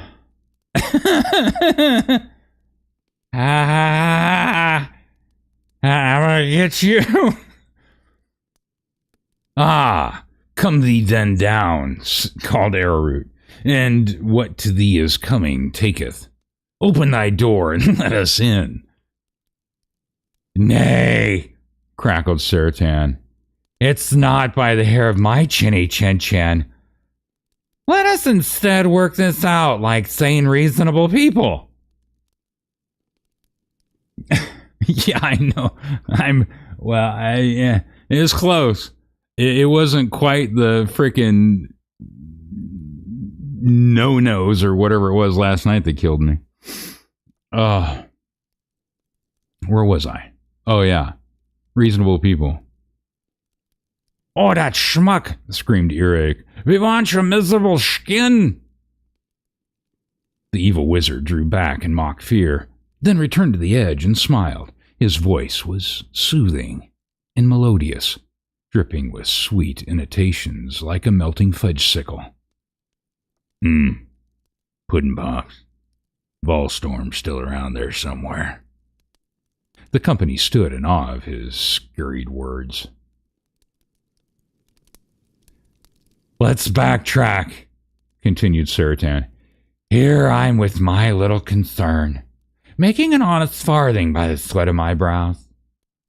Suddenly a merger of competitors crashed right through my corporate holdings, trying to drive me out of the market. You've taken my liquid assets and nullified my small merchandising staff. It's a clear-cut case of unfair business practices. Hey, said the giant to Good Golf. What? Oh, that giant. Okay. All right. That guy's got a good head on his shoulders. No wonder he reaps so much cabbage. Shut up, Good Golf agreed. Now I have a proposition, said Saratan, gesturing with the point of his tail. And though I'm not married to this idea, I thought I'd run it up to the parapet and see if anybody pulls his forelock. What? Now I'll concede that I wanted a piece of the action. But it's that evil storyhead who wants the whole ball of wax. As I see it, we form a new organization wherein I'll sign overall controlling. All over controlling to the Dicky Dragon and his subsidiaries from my old executive position and yearly stock option on any old rings we may come across along the way. Throw in 30% of the booty we get in Fordor, and I'll let you have my partner Wormcast for free. He's responsible for this little proxy fight anyway. Oh my God. An anguished scream came from inside the tower, and a bowl of wax fruit just missed Saratan's skull. A scrawny old man in a messenger boy's uniform appeared for a second and shook his fist. "Hurrah!" he sputtered. Saratan picked up the protesting Wormcast and casually tossed him over the railing. "Arr!" screamed Wormcast. The evil henchman hit the hard ground with considerable force. Never seen a red flapjack before, mused Gimlet. Who is this? Oh. There's my pledge of good faith, Saratan went on smoothly. Do we have a good deal? No deals, said Good Golf. That knave is slipperier than a catfish in a jar of Vaseline. Now wait, said Arrowroot. He did pledge controlling interest. No spells, said Good Golf, adjusting his hat. I don't want to wake up some bright morning with his pledge between my shoulder blades. Just then, a small black object whizzed past Good Golf's head. This is getting monotonous, Gimlet opined. No shit. The round sphere bounced along the pavement and came to rest at Pepsi's toes. He looked at it curiously and picked it up. We will leave you and the guard in your foul tower, said Good Golf. And the V8s will deal with you when your larder is empty of frozen cube steaks. Good Golf turned and pointed to Pepsi. Okay, drop it. Oh, I wasn't doing nothing, said Pepsi. Yeah, nothing, defended Moxie. Let me have it, the wizard said impatiently. You can't eat it, so you have no use for it. The young bogey handed the black ball over glumly. Now, said Good Golf, we must move quickly through the lands of Isinglass and... Oh, what? I don't even know what I'm saying. Though the lands of Isinglass and Roytan are safe from Satan's power, they will not long be thus, unless Tudor itself is saved from Sawhead's malevolence. What must we do? Said Moxie. Yes, what must we do? Asked Pepsi. If you'll build up for a second, I will tell thee, Good Golf snapped. The fair city of Minestrone is threatened by Sawhead's eastern armies. The foul city of Chicken Noodle. Chicken Noodle? Jesus. The foul city of Chicken Noodle lies near, and any day the black cloud will fall upon the Ferrier sisters. We must gather all our forces and defend her. He beckoned Arrowroot. You, Stomper, must take it upon yourself to gather your objects in Tudor, and anyone else who will come to shore upon the ramparts of Minestrone. Eric, you must bring up all the riders you can spare, and Birdseye, too, must lead his valiant V8s to Tudor. The rest will proceed with me there directly. 100 words without a... Oh, 100 words without a punchline, said Gimlet. The old croc must be sick. The party bade farewell and rode from the broken fortress of Isinglass with heavy heart, knowing that still more trouble would plague the land. Goodgulf, Moxie, and Pepsi mounted their complaining bleeders and spurred on into the evening shadows toward the fabled capital of Tudor. As they left, 2 fair young carrots waved their greens after the bogies and jumped hopefully up and down upon their dainty taproots, somewhat hindered by already noticeable swelling in their middles. Moxie and Pepsi had not been idle since Goodgulf had seen them last.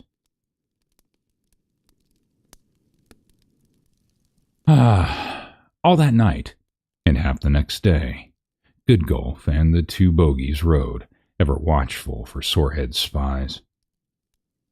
Once overhead, Moxie saw a black shape flapping eastward between the clouds and thought he heard a low, vile croaking. But he had been on a pipeweed for several hours beforehand and wasn't sure.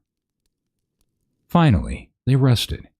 Goodgulf and Moxie conked off immediately after a quick game of craps. Moxie lost, and Pepsi too lay down as if in a deep snooze. But when his companion's snores became regular, he slowly slithered from his pup tent and rifled the wizard's saddlebags. There he found the round black ball Goodgulf had so carefully hidden. It was smaller than a muskmelon, though larger than a pool ball.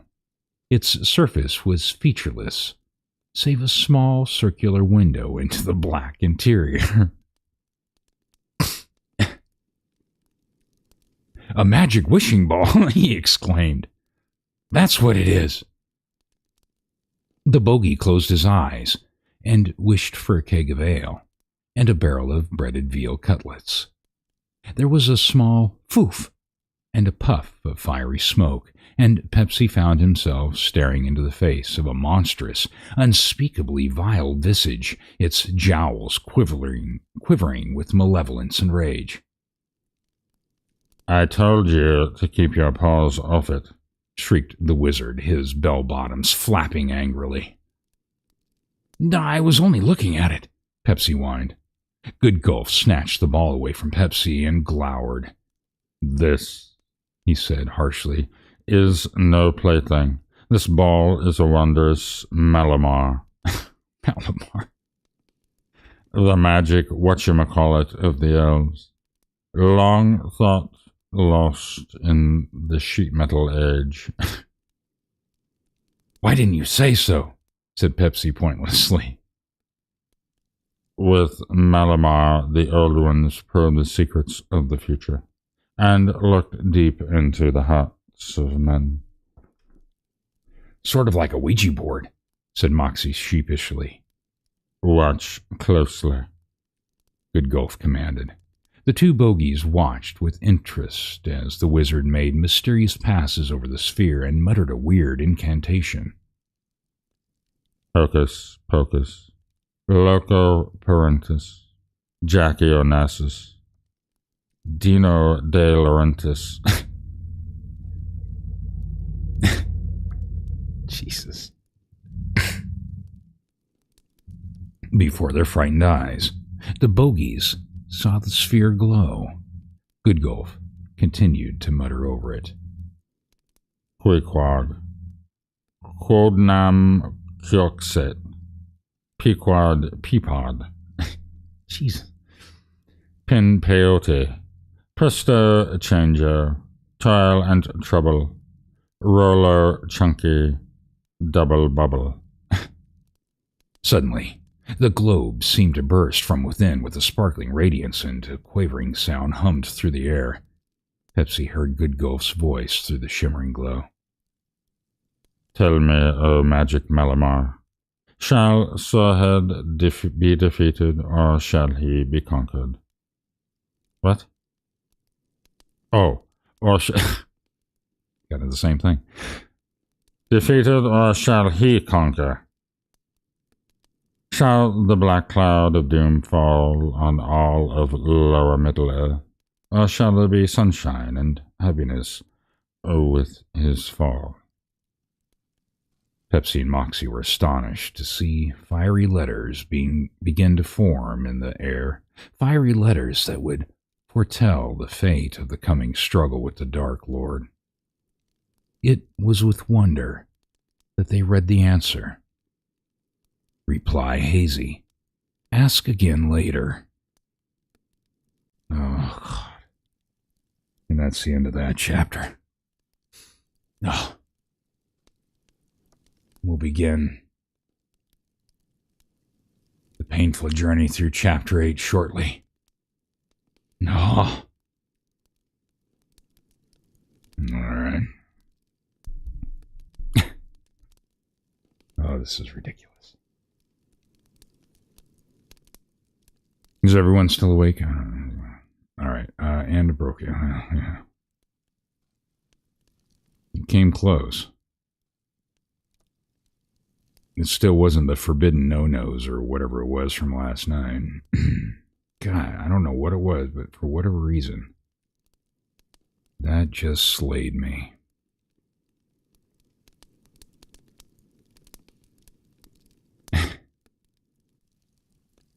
All right, what else did I miss? YouTube has been bad about notifications. Yeah.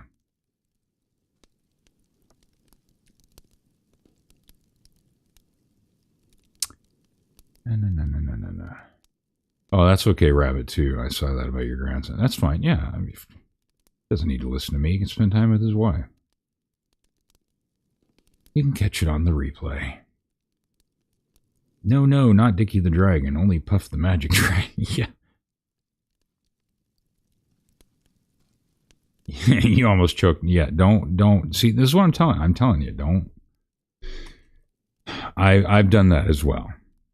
And especially on our story times on Sunday Night Spice. Just as I go to take a cup of coffee, I end up either choking or having to suddenly turn my head away. Otherwise, it's just going to get splattered all over my screen. Yeah, so be very careful when you go to take a drink.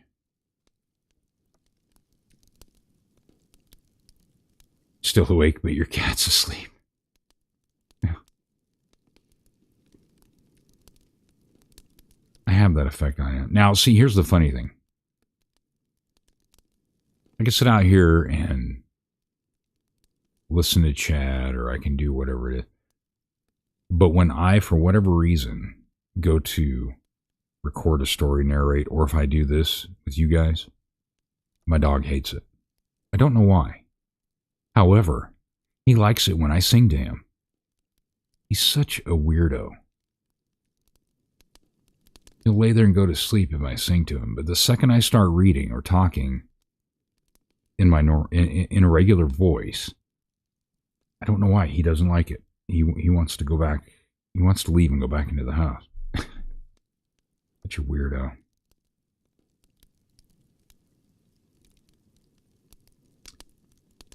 Oh. Yeah.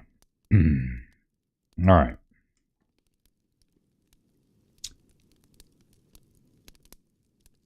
Asheville likes your voice and falls asleep. Well, hey. Whatever works, man. Yeah, I don't know why. I have I have that weird thing with animals. Yeah. My my mom, especially the one cat that she had, he was such a cool cat. He yeah, he loved to just like lay on my chest when I would talk or whatever and go to sleep. He was such a weirdo. Oh, yeah, I know that's her name. Yeah. Yeah, I heard you I can't remember when, but yeah. That's funny. Okay. I'm going to put you guys on a pause again, and then we'll come back and we'll start chapter 8. And yeah. So hang tight for just a minute.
Alrighty then.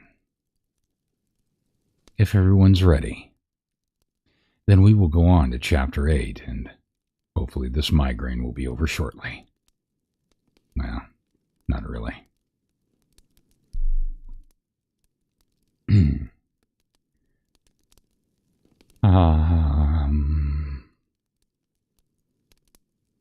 Frito and Spam clambered out of the breadth at the top of the small rise and gazed out over the landscape that stretched before them, unbroken, saving for sudden depressions and swiftly rising gorges to the slag mines, dress factories, and lint mills of Fordor. Frito sat down heavily on a cow's skull, and Sam produced a box lunch of cheese and crackers from their bags. At that moment, there came the sound of falling pebbles, stepped on twigs, and a nose being violently blown. The two bogies leapt to their feet, and a gray, scaly creature crept slowly up to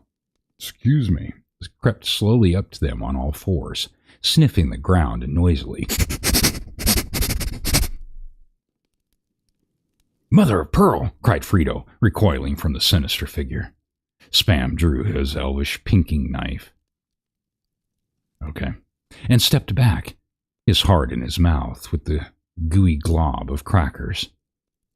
The creatures looked at them with ominously crossed eyes, and with a little smile that rose tiredly to its feet, and, clasping its hand behind his back, began to whistle mournfully. Suddenly, Frito remembered Dildo's tale of finding of the ring. You must be goddamn," he squeaked. "What are you doing here?"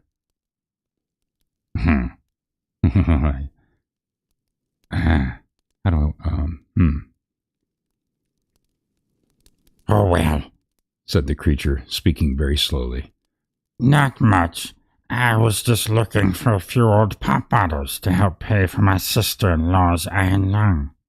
Of course, ever since my operation, I don't get around like I used to. Guess I'm just unlucky. Funny how life is. Up and down, never can tell. Gosh, it sure is cold. I had to pawn my coat to bury plasma for my pet geese." "Oh, to buy, whatever." Spam tried desperately to keep his leadened eyelids open, but with a great yawn he slumped heavily to the ground. "You fiend!" he muttered, and fell asleep. "There I go again," said Goddamn, shaking his head. "Well, I guess even I'm not wanted," he said, and sat down and helped himself to the bogey's elvish Melba toast. Frito slapped himself in the face several times and did a few deep breaths in exercise. "Look here, Goddamn," he said. "Oh, you don't have to say it. Not wanted. I know, I never was.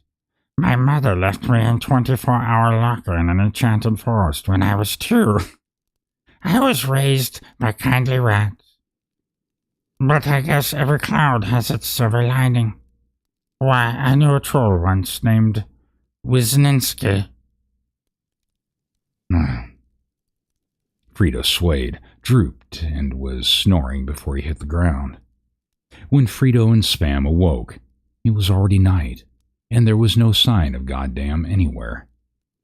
Both bogies felt to make sure that they had all their original complements of fingers, legs, and the like, and that no cutlery had been inadvertently left in their ribs. To their considerable surprise, nothing was missing, not so much as a hangnail or a cufflink. Frito felt the ring still securely fastened to its chain, and slipping it quickly on his finger, he blew through the magic whistle and was relieved to hear the familiar flat E. "I don't get it, Mr. Frito," Spam said, finally feeling with his tongue for the missing fillings. "That one's a pigeon financier or worse."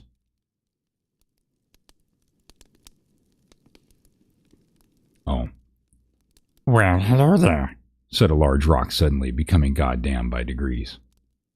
"Hello," said Frito weakly.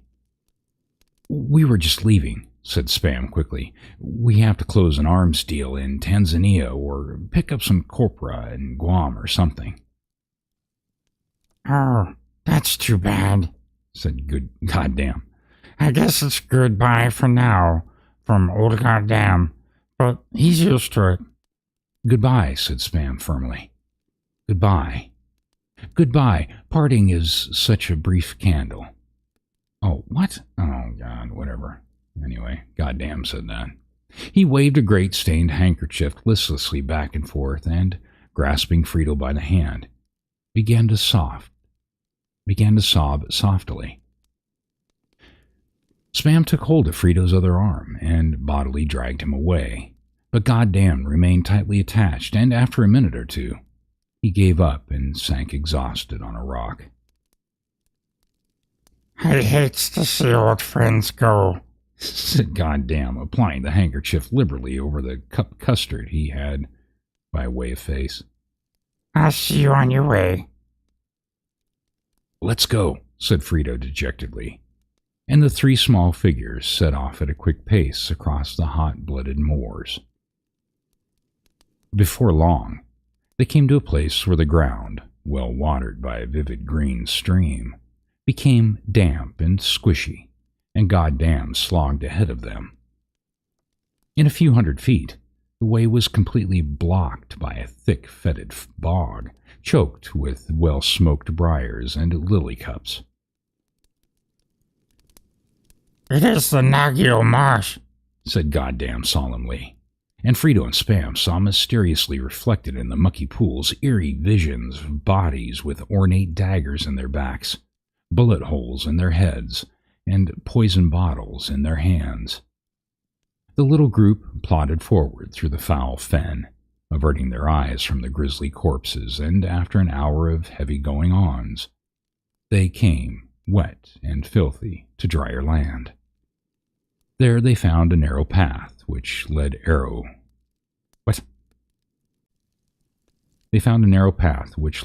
straight across an empty plain to a huge arrowhead. The moon had set, and dawn was coloring the sky a faint brown when they reached the curiously shaped rock. Frito and Spam dropped their bags under a little ledge, and Goddamn settled down behind them, humming a jingle. A gum jingle? Whatever. "Well, we're right in the old ballpark," he said almost cheerily, and Frito groaned. "Oh. Whatever." The bogies were awakened in the late afternoon by the clash of cymbals and the harsh sounds of trumpets playing Bushman's Holiday. Frito and Spam sprang to their feet and saw frighteningly close the great gate of Fordor set into the high mountain wall. The gate itself, flanked by two tall towers, topped with searchlights and a vast marquee, lay open, and an enormous line of men was pouring in. Frito shrank back in fear against the rock. It was night before the last of the hordes had passed into Fordor, and the gate had closed with a deep clang. Spam peeped out from behind a stone outcropping, and slipped over to Frito with a frugal meal of loaves and fishes. Goddamn immediately appeared from a narrow crevice and smiled obscenely. "The way to man's heart is through his stomach," he said. "That's just what I've been thinking," said Spam, fingering the hilt of his sword. Goddamn looked mournful. "I know it is," he said. "I was in the war, pinned down by a deadly hail of Jap fire." Jesus. Spam gagged and his arm went limp. "Die," he suggested. Frito took a large loaf of raisin bread and crammed it into Goddamn's mouth. The little party set out once more into the night and walked for many long leaders into the south. Always skirting the stony ring that surrounded Fordor with a ring of stone. The road they followed was flat and smooth, the remnant of some ancient linoleum-paved highway, and by the time the moon was high in the sky, they had left the gate of Fordor far behind. Around midnight, the stars became obscure with a great many clouds the size of a man's hand. And shortly after, a tremendous torrent swept through the land, pouring wet, annoyed pointers and retrievers on the miserable travelers. This is making less and less sense to me. But the bogies pressed on behind Goddamn, and after bruising 15 minutes, the storm passed and dropped a few last chihuahuas and moved westward. Oh, the drugs these guys were on.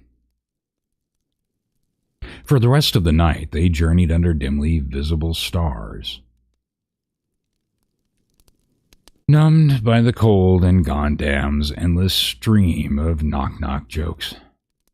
It was very late at night when they found themselves at the edge of a large forest, and heading off the road, they took shelter in a small grove. In a moment, they were fast asleep. Oh my God, this is hurting my head.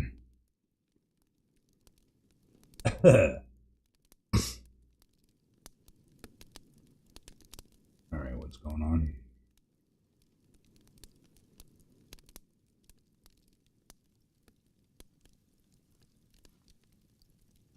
Hello, sorry. Hello, Blazing Venus.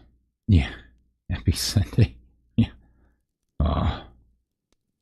The story is it's just getting worse and worse. Okay. Frito awoke with a start to find the little grove completely surrounded by tall, grim-looking men clad from head to toe in British racing green. They held huge green bows, and they wore shaggy wigs of bright green hair.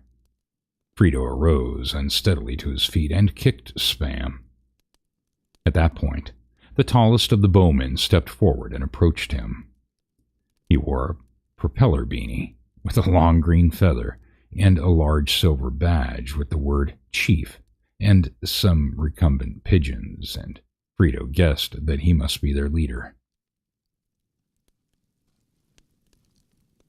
You are completely surrounded. You haven't got a chance. Come out with your hands up, said the captain sternly. Frito bowed low. Come in and get me, he said, making the correct reply.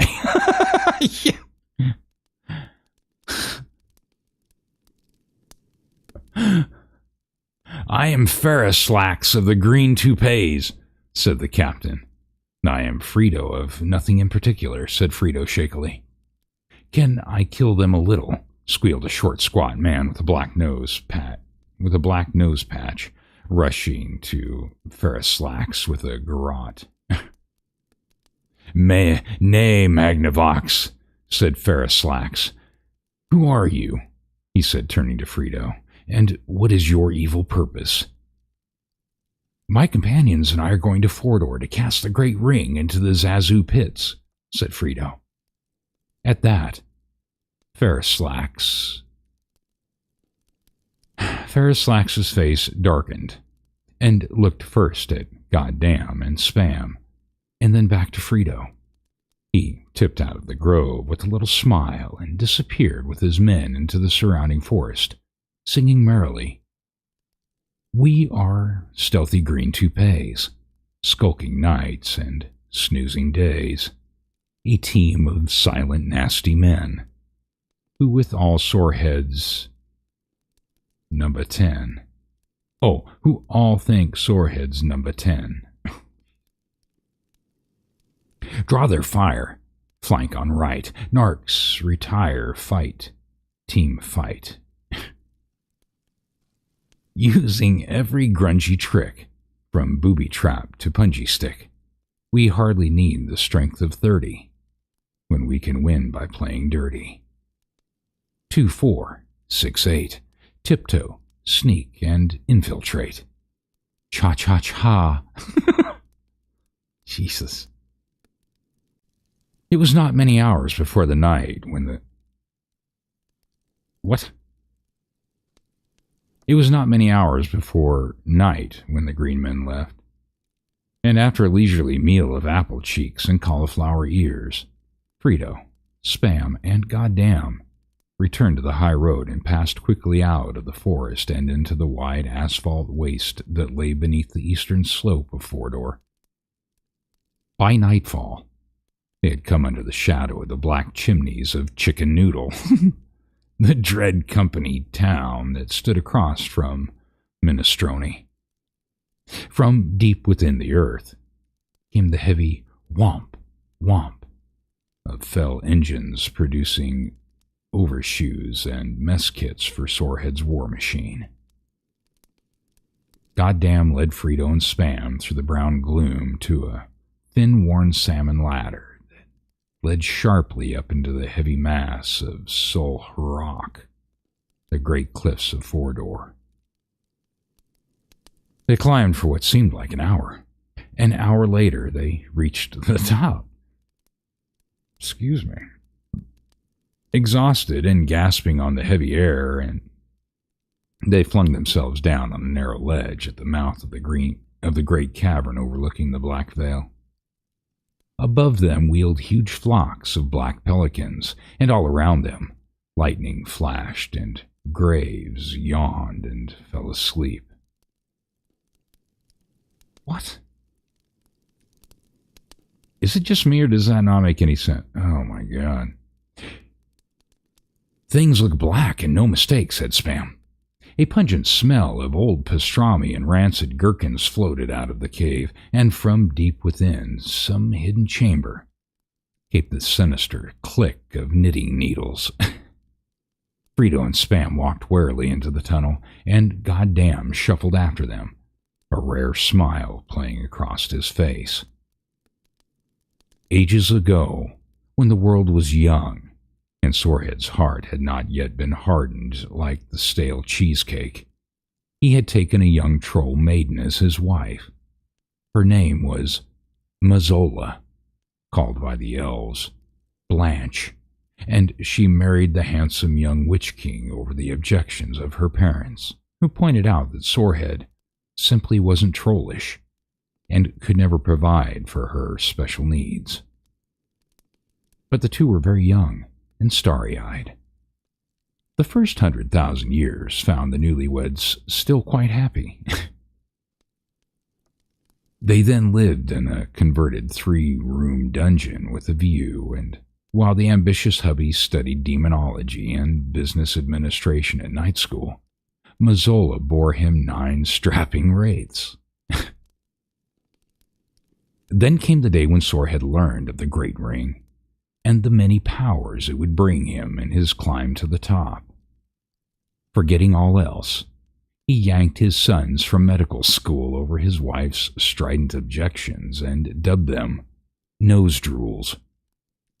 But the first ring war went badly. Sorehead and his ring bearers escaped with their lives. From then on, their marital relations went from bad to worse.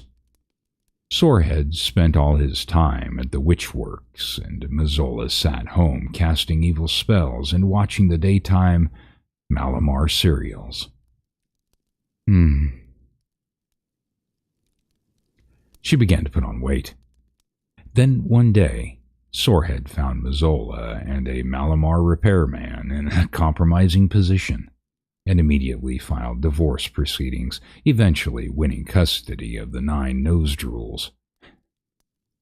God damn.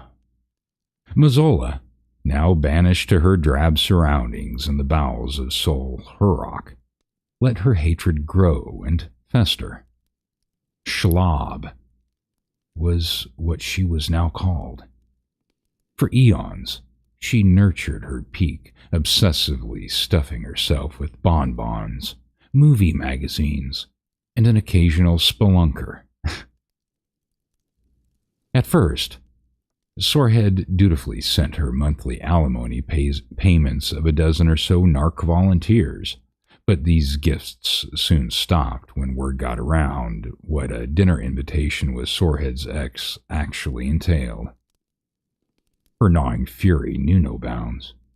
She prowled her lair with murderous intent, eternally cursing the memories of her husband and his derisive Trolloc jokes. Whatever, his fucking jokes. For ages, her only interest had been revenge, as she brooded in her dark, dark lair. Cutting off her lights had been the last straw. Oh my god. Night all. Okay. Oh, okay, D. Robertson. Have a good night. Thanks for being here. Hey, Sir Frank. Thanks for coming by. Oh, let's see. Frito and Spam now descended into the bowels of Sol Harrock with goddamn right behind them. Or so they assumed. Deeper and deeper they plunged into the dark, heavy vapors of the cavernous passageways, tripping continuously on the piles of skulls and rotting treasure chests. With unseeing eyes, they searched through the blackness.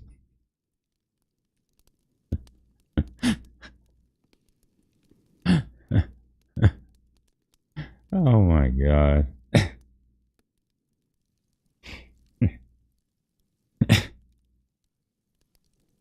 They were not taught well by Ray Charles. Sure is dark, I'm thinking, whispered Spam.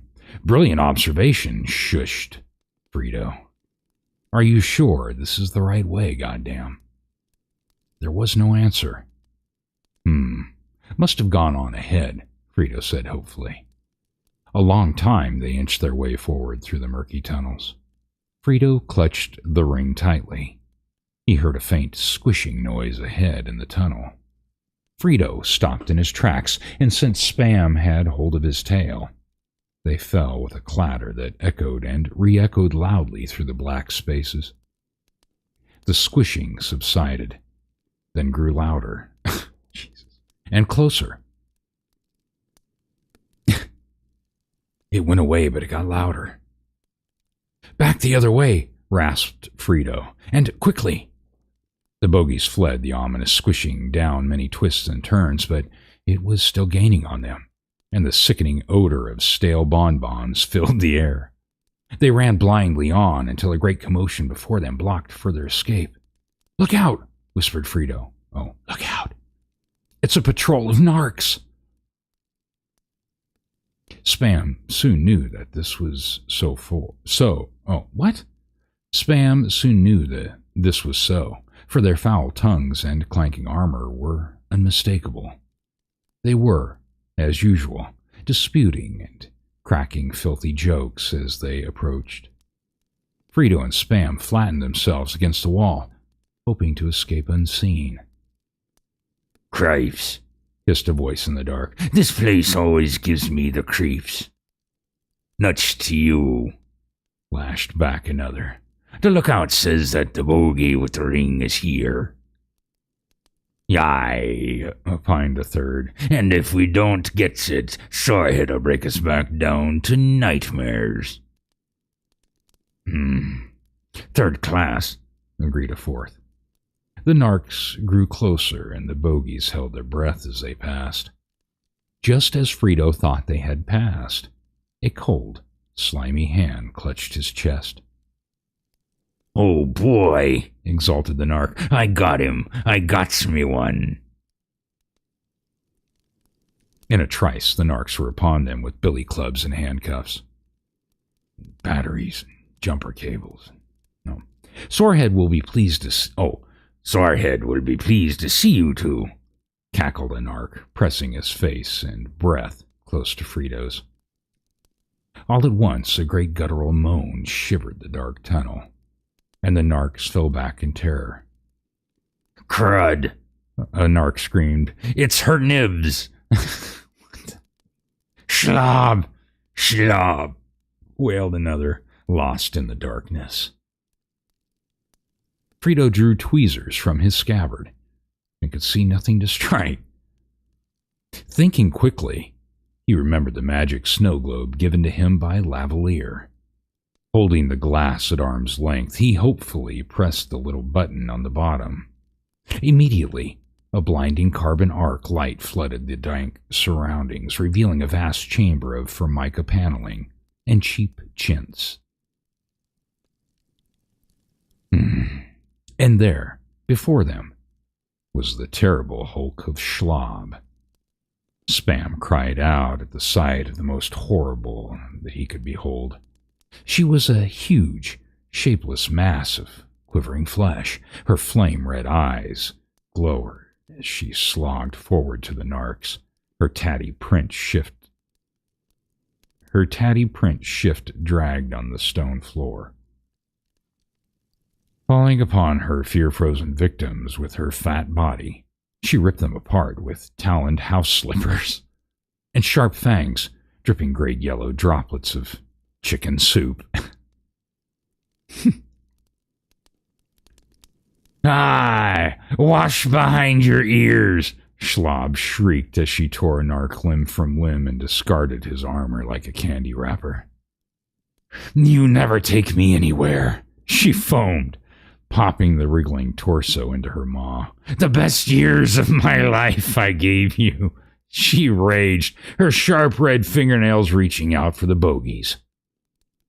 Frito stepped back against the wall and slashed at the greedy nails with tweezers, only managing to clip the enamel.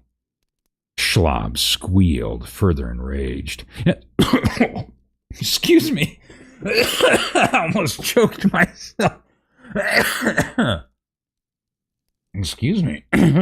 Wow. All right, where was I?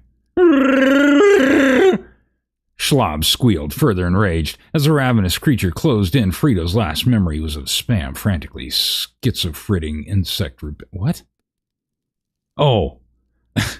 Memory was of Spam frantically, schizophrenically spraying insect repellent into Schlob's bottomless gullet. Oh, and that's the end of Chapter 8. Jesus. All right. Please keep your throat. Apparently, sucking in air is not a good thing. Oh, wait a minute. Is that right? Oh, my. Oh, my things are falling. Okay. Oh. Wow.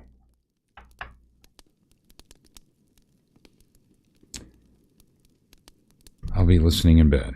Okay, Rabbit. Tuck yourself in.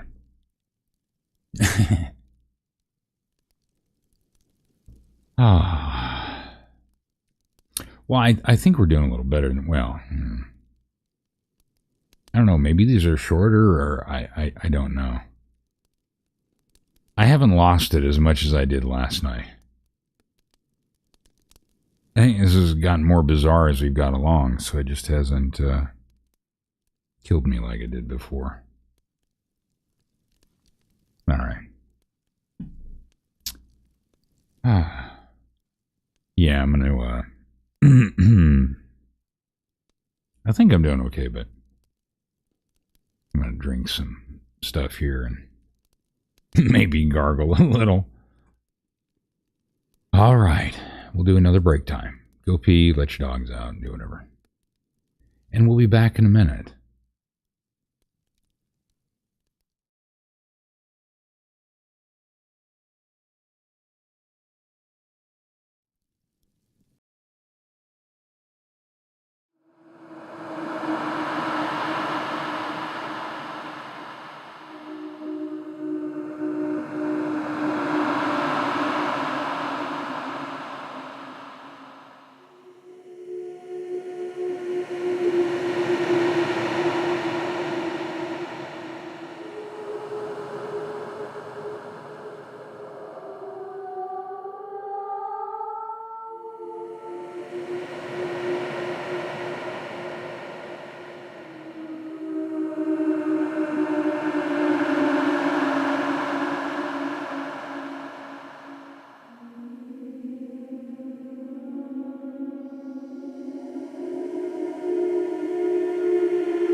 Okay.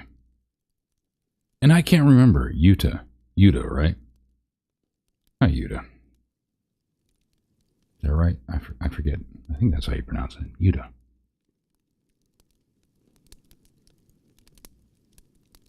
Okay. So it sounds like we're getting ready for the Battle of the Soups or some shit like that. We're going to the great minestrone. Yeah. The no-name no-nos. Oh. That was so ridiculous. All right.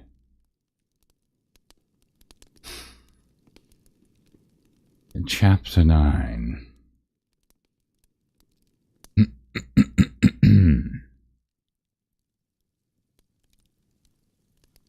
The evening sun was setting, as it usually does, in the west as Good Gulf, Moxie, and Pepsi reined in their exhausted merinos at the gates of Minestrone. The bogies were dazzled by the fabled capital of all Tudor, stronghold of the West and Lower Middle Earth's largest producer of crude oil, yo-yos, and emery wheels. Surrounding the townlands were the plains of Pellegranor. Okay. I think that's what it is. Pellegranor, whatever. Whose earth was rich with many oats and garner, not to mention wide tilths, folds, byres, rippling rilms, and rolling fern docks. God, the words they use in the stupid The dulcitory effluvium washed these green lands, and year after year provided the ingrate residents with bumper crops of salamanders and Anopheles mosquitoes.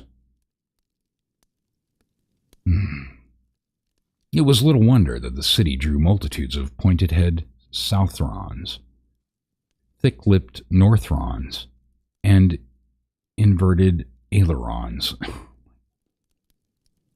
It was the only place where they could get a passport out of Tudor.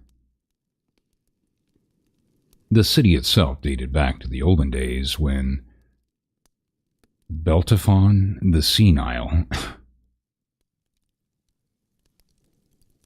Oh, Jesus. Okay.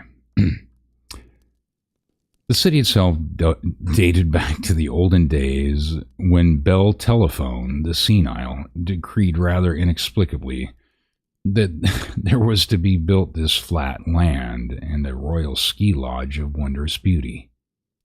Unfortunately, the old king cashed in before he saw ground broken, and his hydrocephalic son, Nabisco, the incompetent, typically misread the late codger's vague blueprints and ordered somewhat more pre-distressed concrete than necessary for the original design. The result was Minestrone, or Nabisco's Folly. For no good reason, the city was made in 7 concentric circles topped with a commemorative double statue of Bell Telephone and his favorite concubine, whose name was either Nephritis the Obese or Phyllis. In any case, the final architectural effect was that of an Italian wedding cake. Each ring was higher than the next, as were the rents. In the lowest, 7th ring dwelt the city's sturdy yeomen. Often they could be seen dutifully polishing their brightly colored yos for some idiotic festival or other. In the 6th ring dwelt tradesmen, warriors in the 5th, and so on to the 1st and highest level, wherein dwelt the great stewards and dentists. Each level was reached by means of wind-powered escalators in constant need of repair, so that the social climbers of these ancient times was just that. Each ring was proud of its own history, and showed its scorn of that beneath it by daily bombardments of refuse, and expressions such as, let's go seven thing, and dolling, don't be so third level. These were common. Each level was obliquely protected by out-thrusting battlements, corniced and groined at the odd enjambments.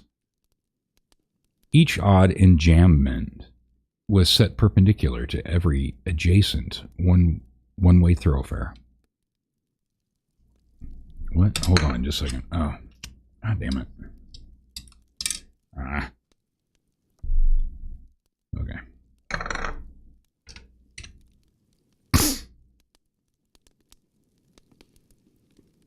As the three slowly wound their way through the town or towards the palace of Benelux, the steward, the citizens of Tudor gaped at them briefly and walked immediately to their nearest optometrist. Curiously, the bogies stared back at the dwellers. Men, elves, dwarves, banshees, and not a few Republicans were among them.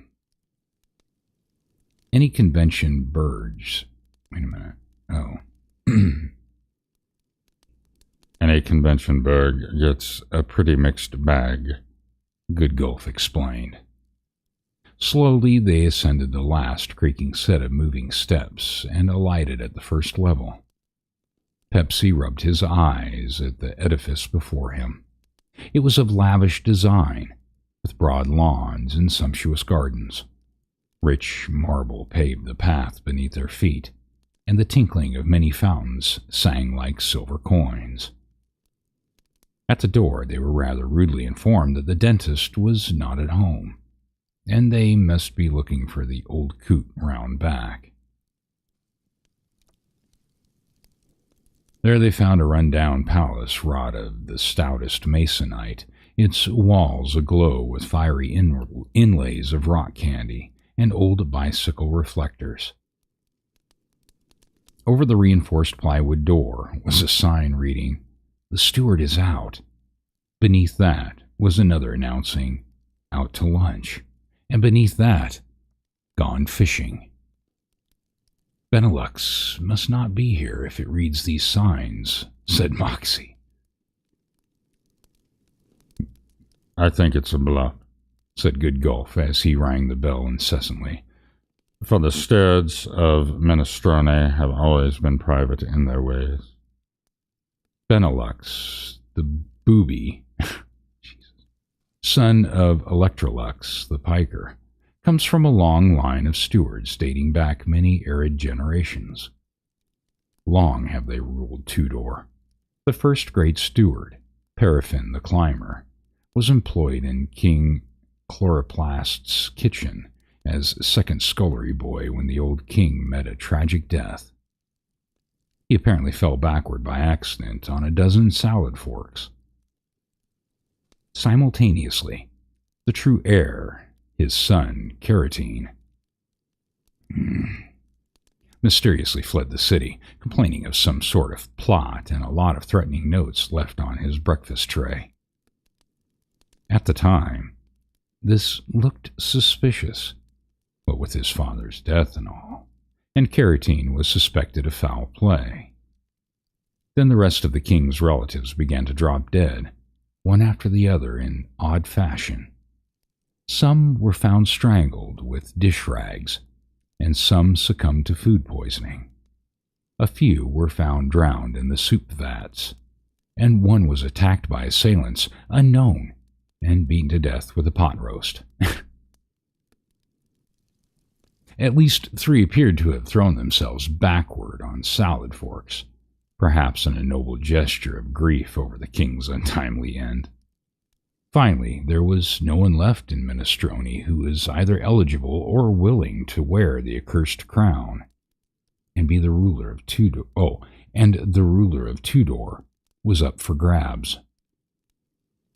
The scullery slave Paraffin bravely accepted the stewardship of Tudor until that day when a lineal descendant of Carotene's returns to reclaim his rightful throne, conquer the Tudors' enemies, and revamp the postal system. Just then a peephole in the door opened, and a beady eye inspected them. "What do you want?" the voice demanded. "We are wayfarers here to Wait a minute. Oh.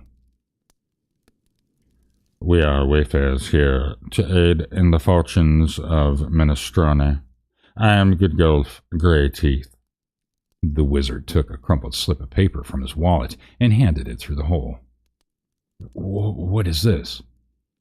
"My card," replied Goodgulf. It returned immediately in a dozen pieces. "Steward's not home, and on vacation. No peddlers." The people closed with a slam.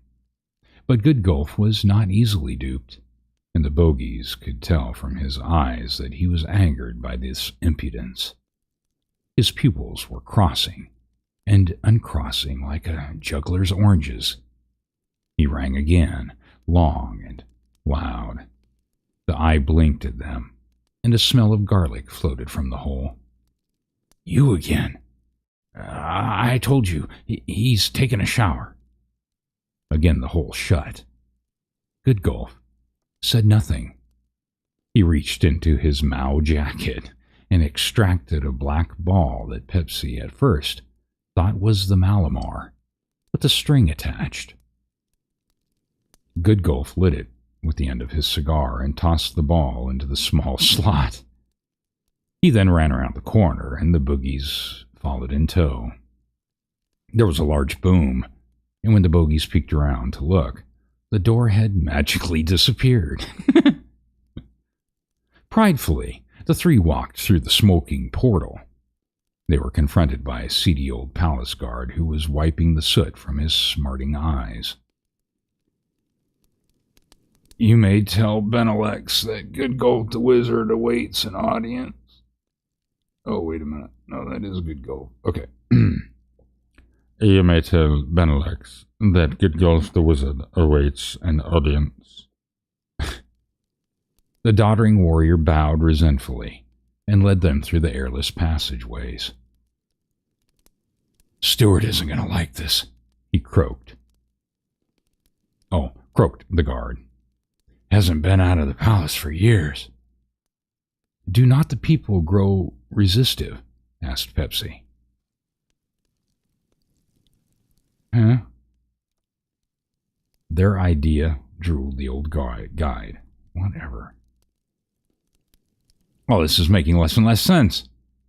He led them through an armorall hall whose cardboard arches and plaster of Paris vaulted tower ceilings fully a foot over their heads.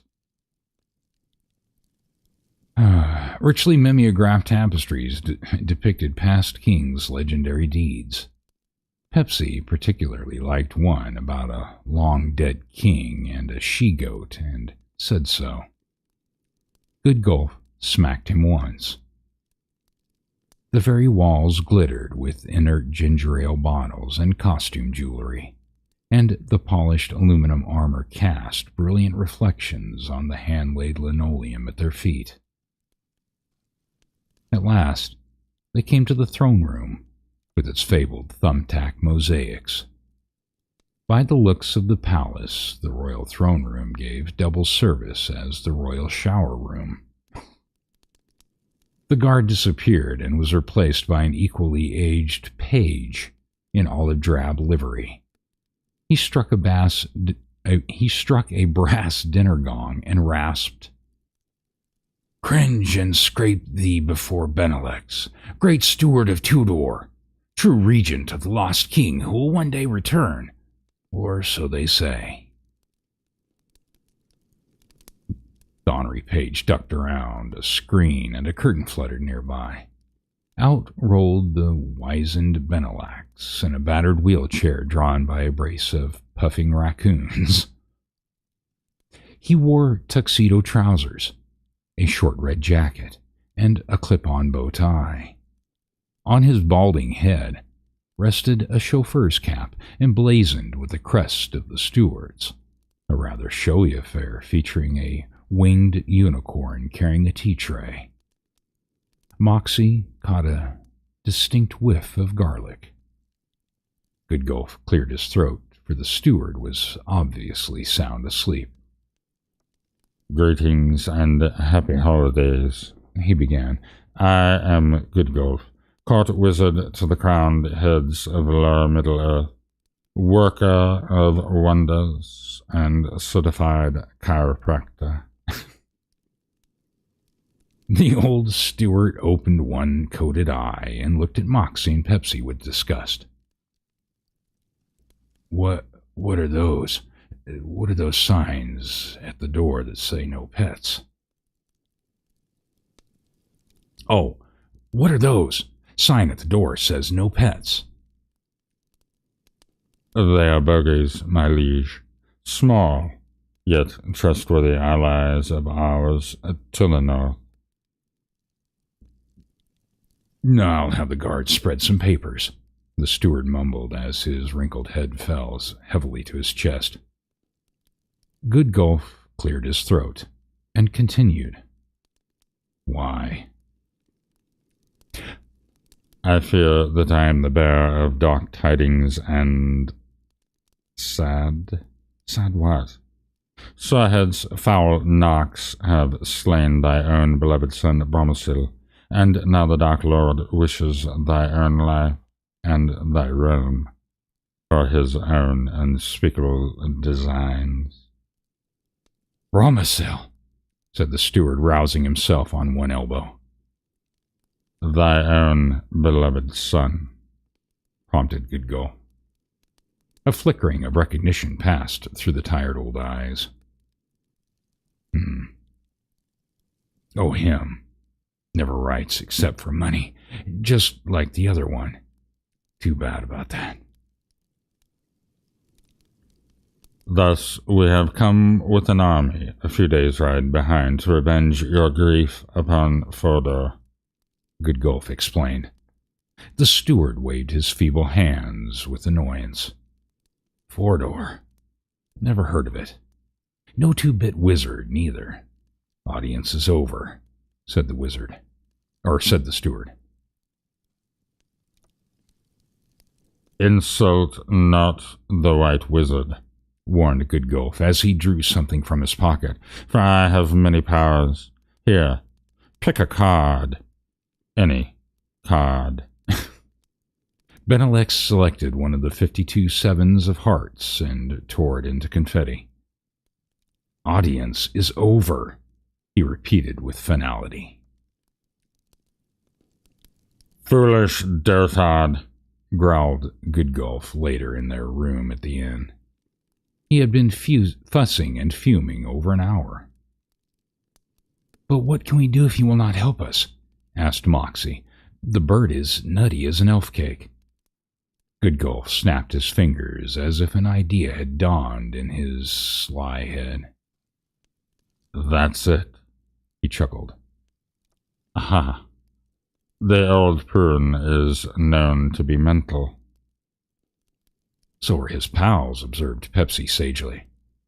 "Psychotic, too," mused the wizard. "I bet he's got a lot of suicidal psychosis. Self-destructive. Textbook case." "Suicidal," said Pepsi with surprise. "How do you say that?" "It's just a hunch," Goodgolf replied distantly. "Just a hunch." The news of the old steward's suicide that evening stirred the city. The tabloids ran a large photograph of the burning pyre into which he leapt after first ingenuously tying himself up and writing a farewell to his subjects.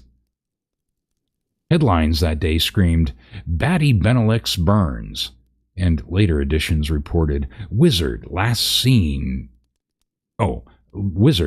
to see steward. City's sorehead as a cause of as a cause of Benelex torment. Whatever. Since Benelex's entire staff had mysteriously disappeared, Goodgolf generously took it upon himself to arrange a state funeral and proclaim a lunch hour of national mourning for the fallen ruler. During the next few days of confusion and political turmoil, the persuasive wizard serenely held numerous press conferences.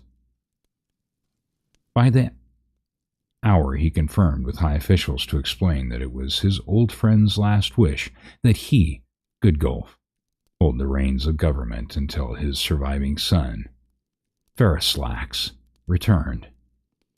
In unguarded moments, he could be found in the palace's executive washroom, trying to scour out a faint smell of garlic and kerosene.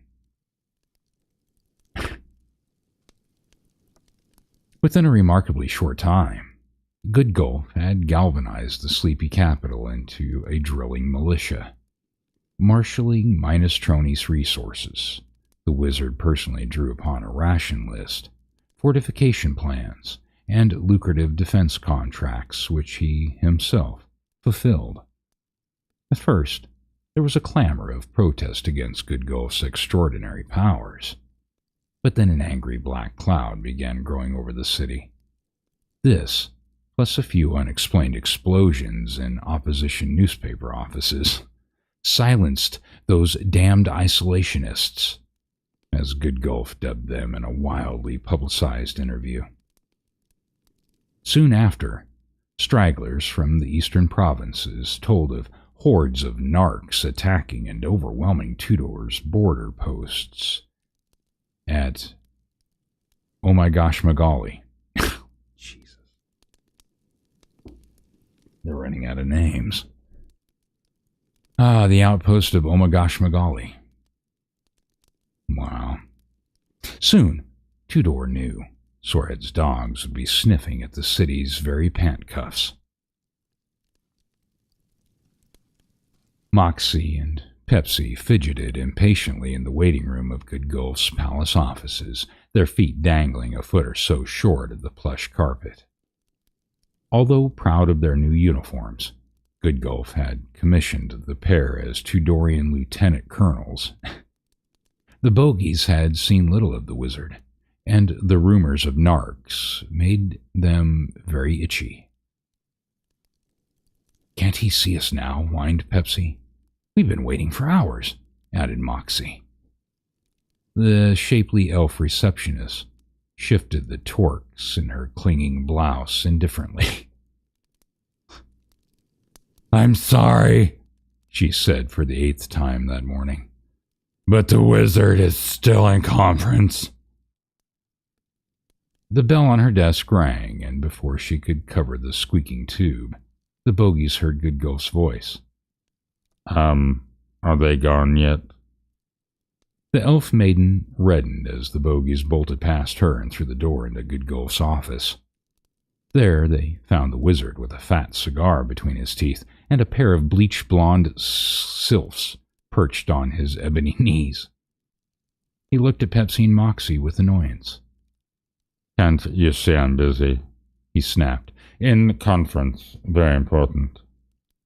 Goodgolf made as if to resume his conference. "Not so fast," said Pepsi. "Yeah, fast," Moxie emphasized, helping himself to a dish of black caviar on Goodgolf's desk. Goodgolf made a deep sigh and bade the languid sylphs withdraw. Well, Goodgolf said with strained affability. "What can I do for you?" "Not as much as you seem to have done for yourself," said Moxie with a black smudged grin. Can't complain," Goodgolf replied. "Fortune has smiled upon me. Help yourselves to my lunch." Moxie had just finished it and was going through Goodgolf's drawers for more. "We grow fearful," said Pepsi as he plunked himself down in an expensive troll-hide chair. Rumors run through the city of narcs and other foul fiends approaching from the east. A black cloud has appeared over our heads, and utilities are down 8.5. Goodgolf blew a fat blue smoke ring. There are no more matters. Oh, these are not matters for small ones, he said. Besides, you're stealing my lines. But the black cloud, Pepsi asked. Just a few smudge pots I planted in knockdown wood. Keeps the folks hereabouts in their toes. And the rumors of invaders, said Moxie. Simply that, said Goodgolf. Sawhead will not attack Minestrone for a while yet, and by then the rest of our company will have brought reinforcements to the city. There is no danger yet, sighed Moxie. Pepsi, whoever the fuck that little troll is. Trust me, said Goodgolf as he ushered them out the door. Wizards know many things.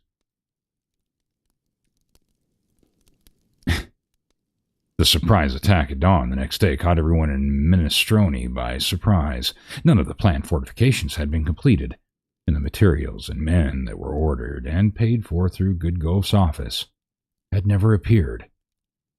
In the night, a vast horde had completely surrounded the fair city, and their black encampments covered the green plains like a week-old scab. Black flags with the red nose of Sorehead fluttered all about the city. Then, as the first rays of the sun touched the band, the Black Army assailed the walls. Hundreds of narcs, their minds aflame with cheap muscatel, threw themselves at the gates. Jesus.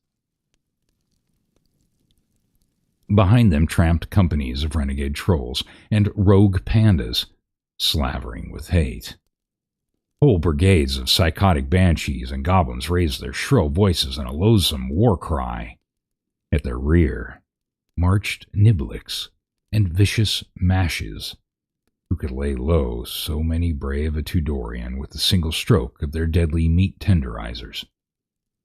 From over a rise appeared a bloodthirsty mass of clerk typists and entire June Taylor dancers, a sight most horrible to behold. This, Goodgolf, Moxie, and Pepsi watched from the walls. The bogies were much afraid.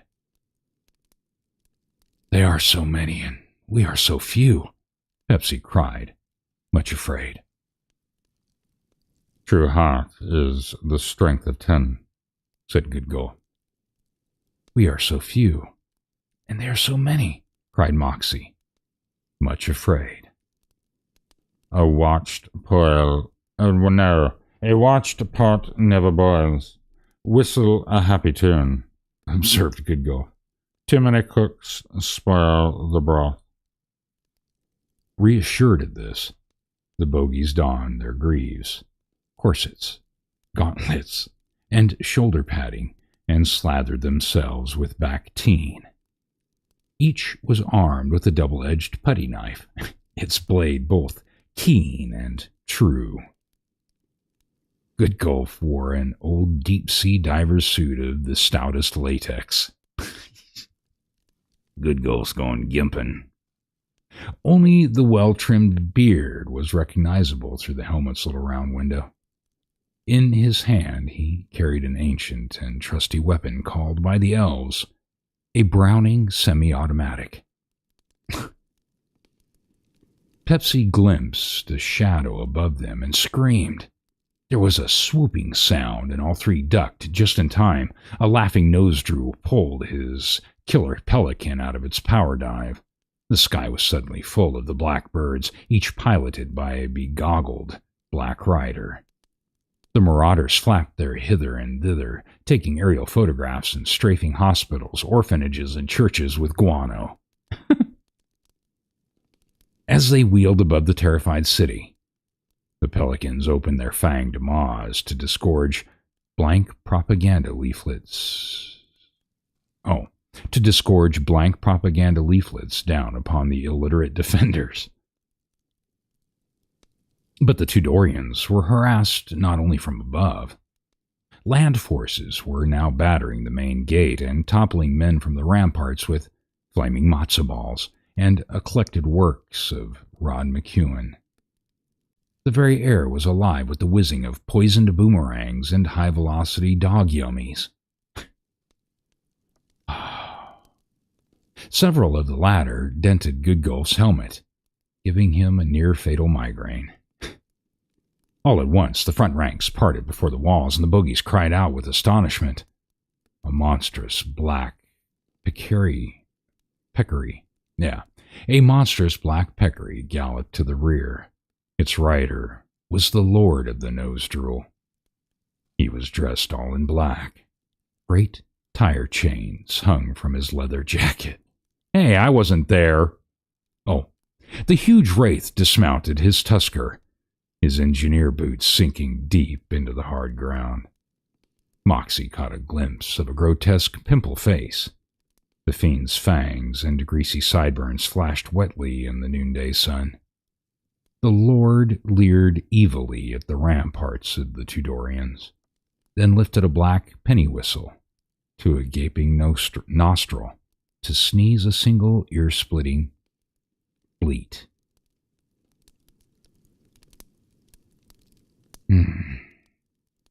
Is anybody else's head hurting? Immediately, a squad of gremlins, half-crazed by cough syrup, trundled out a huge female dragon on black roller skates. The rider patted its horned snout and climbed onto its scaly back, directing the attention of the beast's single bloodshot eye upon the portal.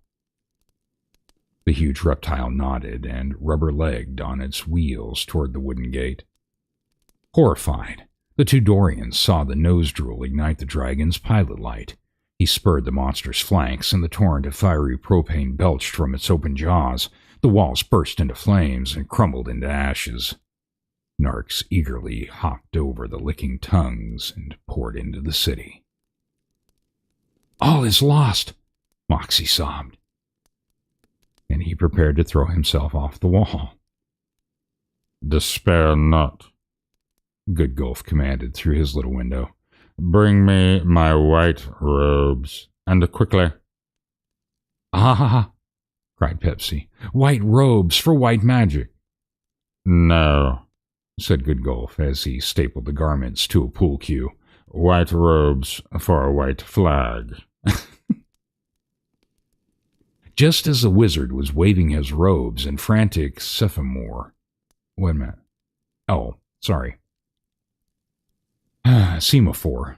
Just as the wizard was waving his robes in frantic semaphore, the sound of 100 horns was heard in the west, answered by as many as in the east.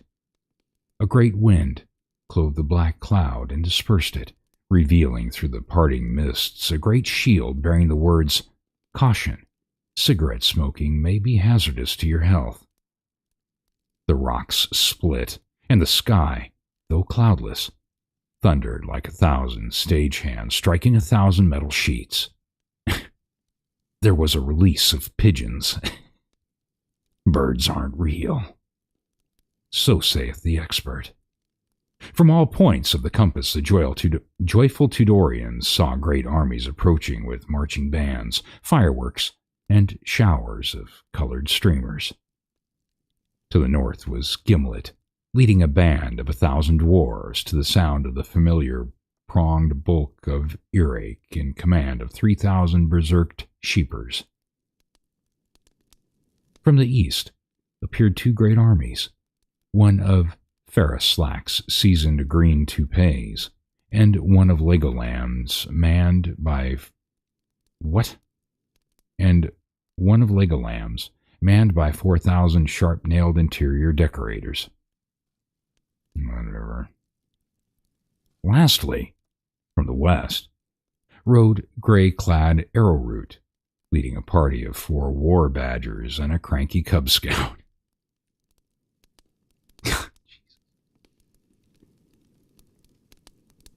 In a tryst, the armies converged on the embattled city and set upon the panicking enemy. The battle raged as the trapped attackers were mowed down with sword and club. Terrified trolls fled the murderous Roy Tanner hooves, only to be hewn to pieces by the dwarves' picks and shovels. The bodies of the narcs and banshees littered the ground, and the Lord of the Nose Drools was encircled by peaked elves who scratched out his eyes and pulled his hair until he fell on his own sword in embarrassment. The black pelicans and their nose drool pilots were pecked from the air by anti-aircraft gulls, and the dragon was cornered by the Cub Scout and peppered with rubber-tipped arrows until it suffered a complete nervous breakdown and collapsed with a heavy thud.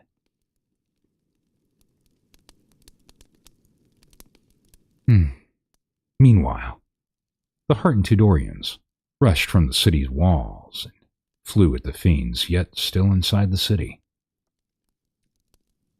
Moxie and Pepsi drew their putty knives and wielded them deftly. Soon, not a fallen corpse had a nose to call its own. Goodgulf busied himself throttling narcs from behind with his rubber air hose, and Arrowroot was probably doing something or other that was pretty much brave. He wasn't. He was hiding. When later questioned about the battle, however, he usually went rather vague. Yeah, see, told you. Fucker was hiding under a table again. At last, all the enemy were slain, and the few who managed to break through the deadly ring of soldiers were run down and quickly dispatched with a blow from a Roy Tanner dust mop. The narcs' bodies were collected into large mounds. Goodgulf then merrily instructed that they be individually gift-wrapped and mailed to Fordor. Collect on delivery. The Tudorians began hosing down the stained ramparts, and the still-quivering bulk of the dragon was carted off to the royal kitchens for the evening's victory feast. But all was not well with Tudor. Many good men, and true men, had fallen.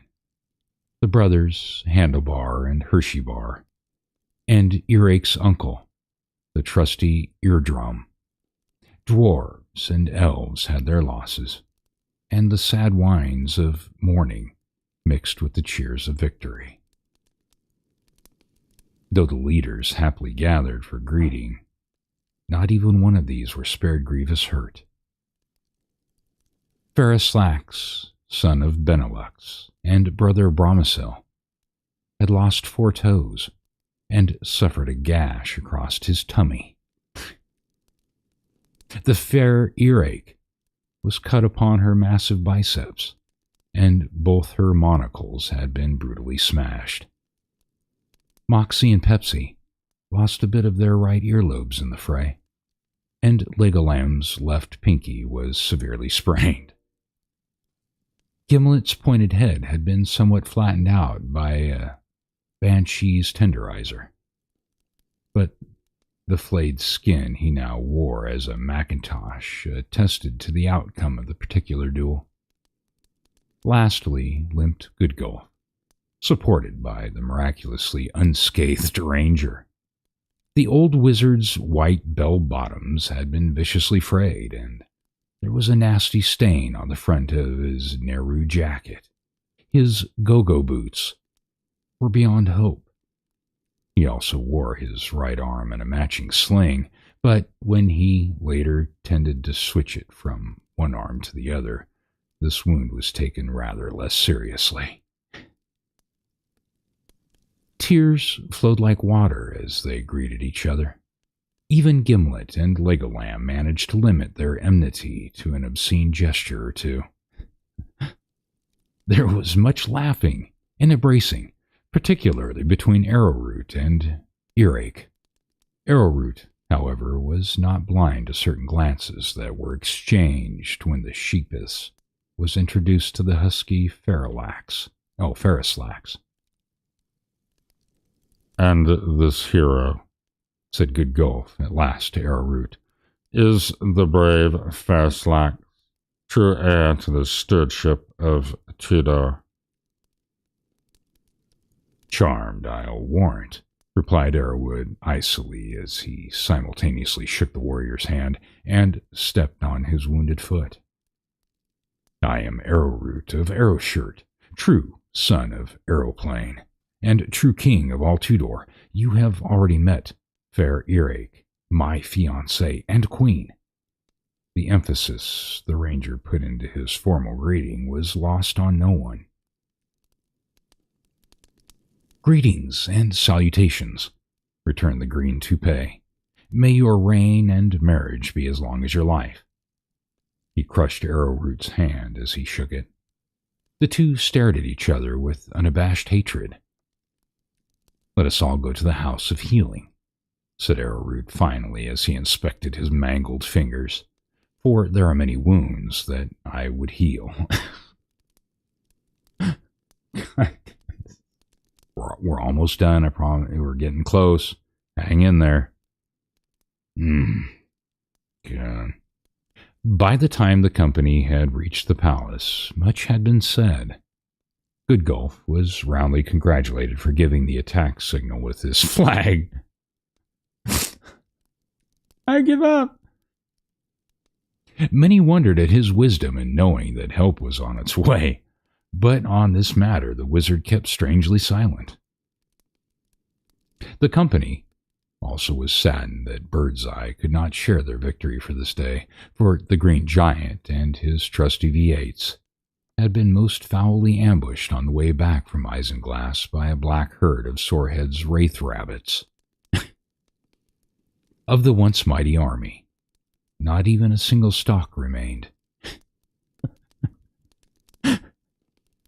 Moxie and Pepsi shed bitter tears for the loss of their fecund carrot and danced a little jig of despair. And now, said Arrowroot, beckoning the wounded warriors to a concrete bunker, let us retire to yon, House of Healing, where we may purge our troubles. He looked pointedly at Ferrislax. Healing schmealing, but that's okay, objected Earache, looking at Ferrislax like a dog gloating over a pound of minute steak. Heed my words, Arrowroot commanded, stomping a boot. The company protested feebly, but obeyed so as not to hurt his feelings. There, Arrowroot donned a white apron and a plastic stethoscope, and ran hither and yon, seeing after the patients. He put Ferrislax in a private room far from the others. Nothing but the best for the steward of Tudor, he exclaimed. Soon all were tended to, save the new steward. Arrowroot allowed that Ferrislax had been had a relapse in his private room, and an operation was immediately necessary. He would meet them in the victory feast later. The feast in the main cafeteria of Benelax's palace was a sight to behold. Goodgulf had unearthed great stores of delicacies, the same delicacies, it happened, as those that were earlier placed on the wizard's ration lists. Yards of twisted crepe paper and glowing folded-up lanterns bedazzled the guests' eyes. Goodgulf himself hired the two-piece all-troll orchestra to serenade the diners from a load days of old orange crates, and all drank largely from the kegs of rot-gut mead. Then the guests, plastered elves, drunken dwarves, reeling men, and a few schnozzled unidentifiables staggered with their brimming trays to the long banquet table and began gobbling as if it was their last meal. Not as dumb as they look, Goodgulf blitherly observed to Legolam on his left.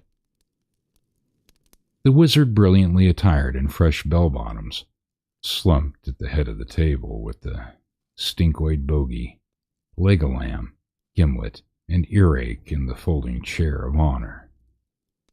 Only the absence of Ferrislax and Arrowroot stayed the official proceedings. "Where do you suppose they are?" asked Moxie, finally, above the clatter of trays and plastic flagons. Moxie's question was answered or at least half answered, as the swinging doors of the banquet hall flew open, and a blood-stained, disheveled figure appeared. "Stomper!" cried Pepsi. The hundreds of guests paused in their repast. Before them stood Arrowroot, still in his apron, stood Arrowroot, still in his apron-covered mask to boot with gore. One hand was swathed in bandages, and he bore a nasty-looking mouse under one eye. What the fuck? "Was ist das?" said Eric. "Wer ist der handsome Ferslaxer?" "Alas," the ranger sighed, "Ferslax is no more. I tried mightily to heal his wounds, but it was in vain. His hurts were many and sore." "What was the matter with him?" sobbed the Roy Tanner. "He was fine when he left." "Terminal abrasions and contusions," said Arrowroot, sighing again, "with complications. His cuticles were completely severed. Poor soul. Never had a chance."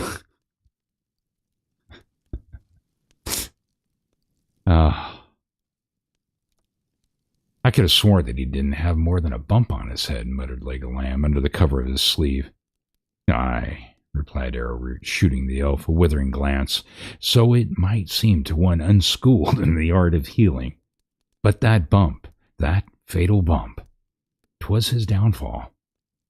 'Twas water on the brain. 'Tis 90% fatal."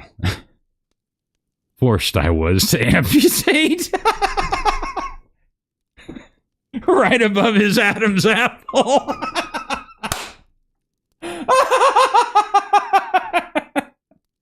"Quick, give me a tourniquet for his neck."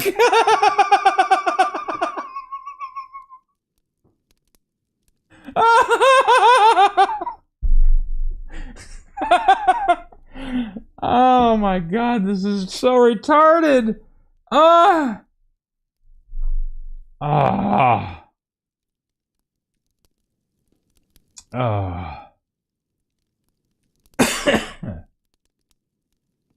right.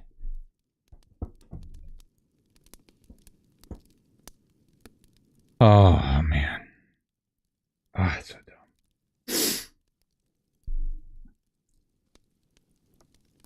dumb. Sad. Very sad. Arrowroot strode to his folding chair, his face lined with care. As if by some prearranged signal, some disreputable-looking brownies leapt to their feet and shouted, "The last steward is no more. All hail Arrowroot of Arrowshirt, King of Tudor. Hail." Jesus. I'm gonna need that tourniquet. Wrap it around his neck a couple times, he'll be all right.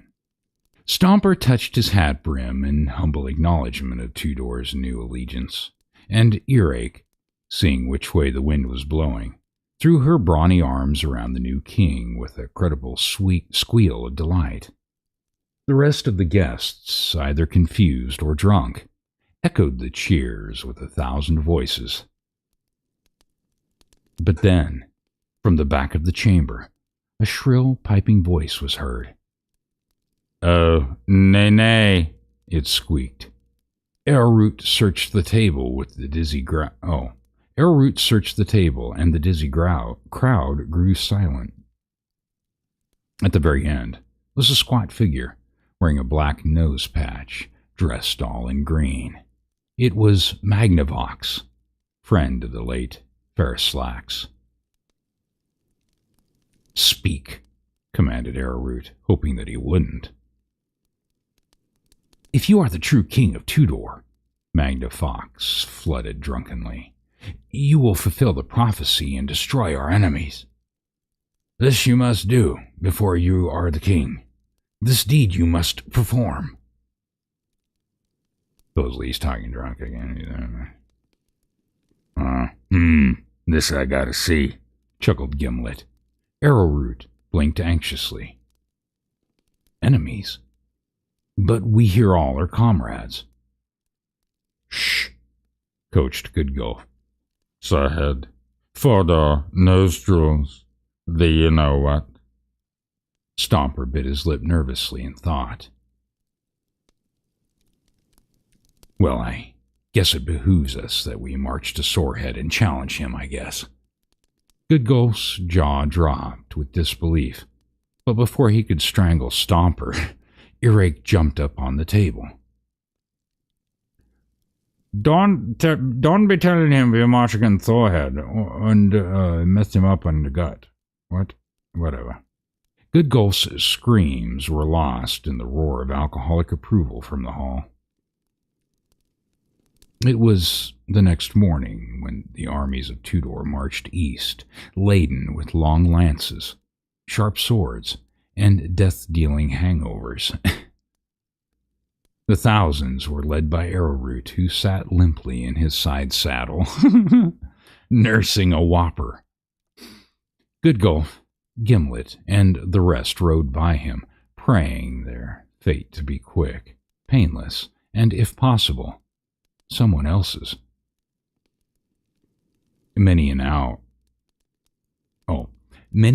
the armies forged ahead, the war merinos bleeding under their heavy burdens and the soldiers bleeding under their melting ice packs. As they drew closer to the Black Gate of Fodor, the ravages of war were seen on every side. Carts overturned, villages and towns sacked and burned, billboard cuties defaced with foul black mustaches. Arrowroot looked with darkened face at these ruins of a once fair land. Look at those ruins of a once fair land, he cried, almost toppling from his sheep. There will be much to clean when we return. If we ever get the chance to return, said Gimlet, I'll personally clean up the whole place with a toothbrush.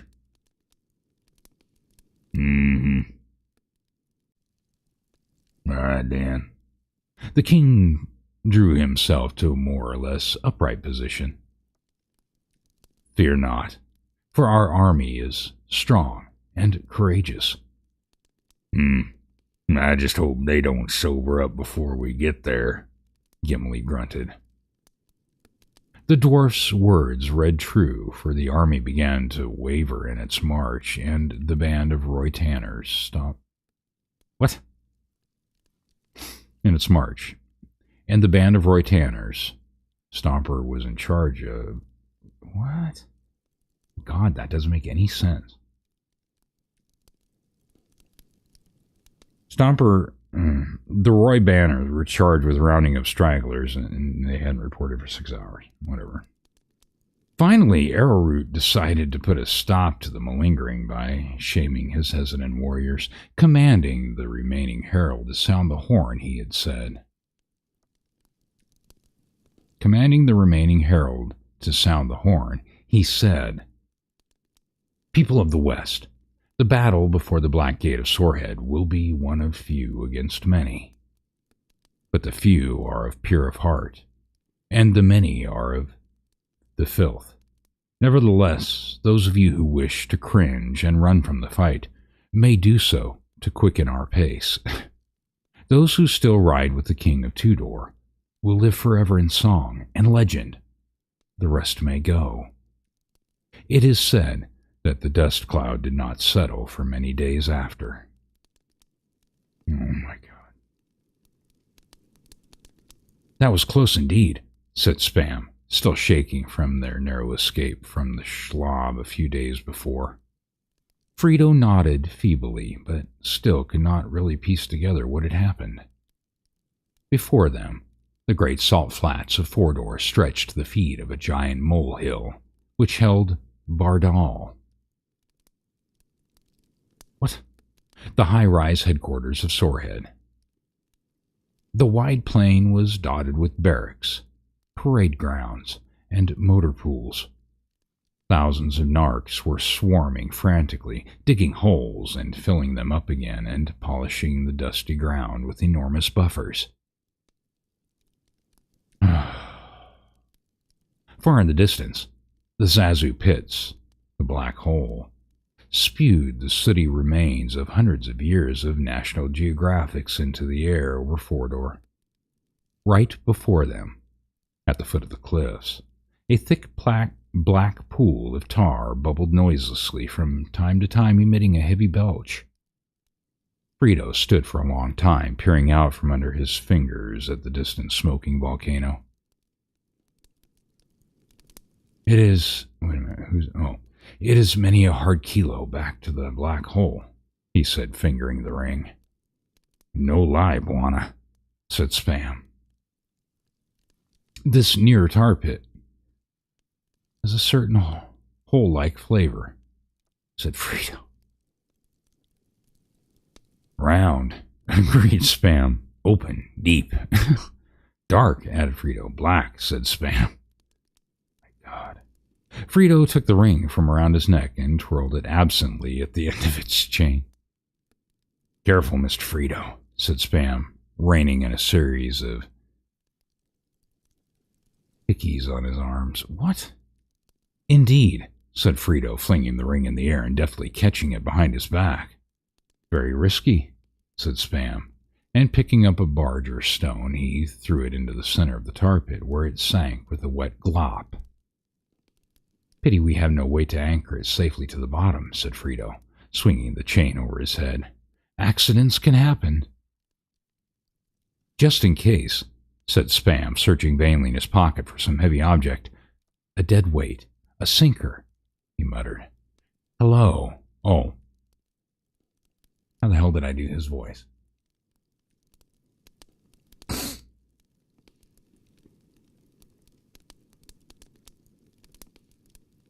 Hello, said a gray lump behind them. Long time no see. Goddamn, old shoe, crooned Spam, and dropped a coin at Goddamn's feet.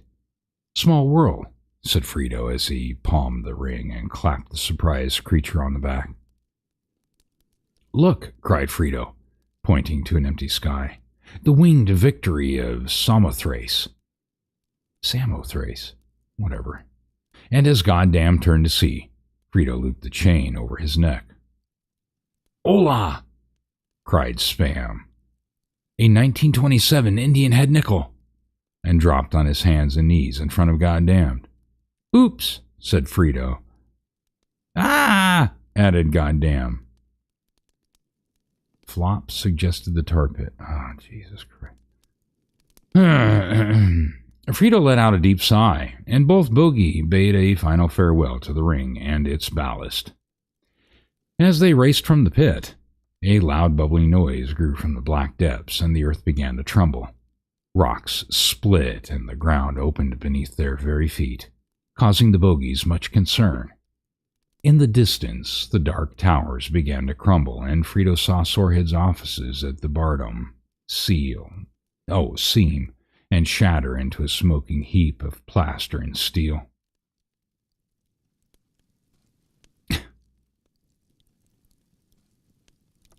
Sure don't build them like they used to, observed Spam as he dodged a falling water cooler. Great rents appeared around the bogies, and they found themselves cut off from escape. The whole land seemed to writhe and moan from its very bowels, which, after eons of lethargy, had finally begun to move. The earth tipped at a crazy angle, and the bogies slid towards a crevasse filled with used razor blades and broken wine bottles. Chow, waved Spam to Frito. At a time like this, sobbed Frito. Then, just over their heads, they saw a passing flash of color. There in the sky, they saw a giant eagle, full-feathered and painted shockingly pink. On its side were the words, "Do Ex Machina Airlines," in metallic gold. Frito yelped as the great bird swooped low and snatched them from both death Oh, and snatched them both from death with its rubberized talons. "Name's Guano," said the eagle as they climbed sharply away from the disintegrating land. "Find a seat." "But how?" began Frito. "Not now, Mac," the bird snapped. "Gotta figure a flight plan out of this dump." Oh, we lost him. The story was too much. Oh. Can you not hear me? No, I'm still here. You lost who?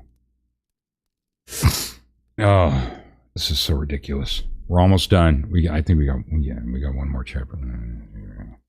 The powerful wings bore them to a dizzying height, and Frito looked with awe upon the convulsed land below.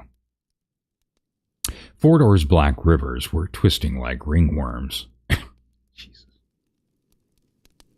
Huge glaciers figure skated across the barren plains, and the mountains were playing leapfrog.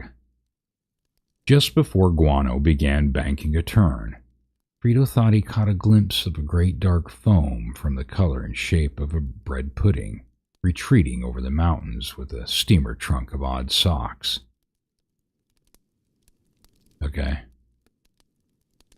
The glorious army that drew up before the Black Gate numbered somewhat less than the original thousands. It numbered 7, to be exact, and might have been less had not 7 Merinos finally bolted for freedom out from underneath their riders. Cautiously, Arrowroot looked up to the Black Gate to Fordor. It was many times a man in height and painted a flashy red. Both halves were labeled. "They will issue from here," Arrowroot explained. "Let us unfurl our battle standard."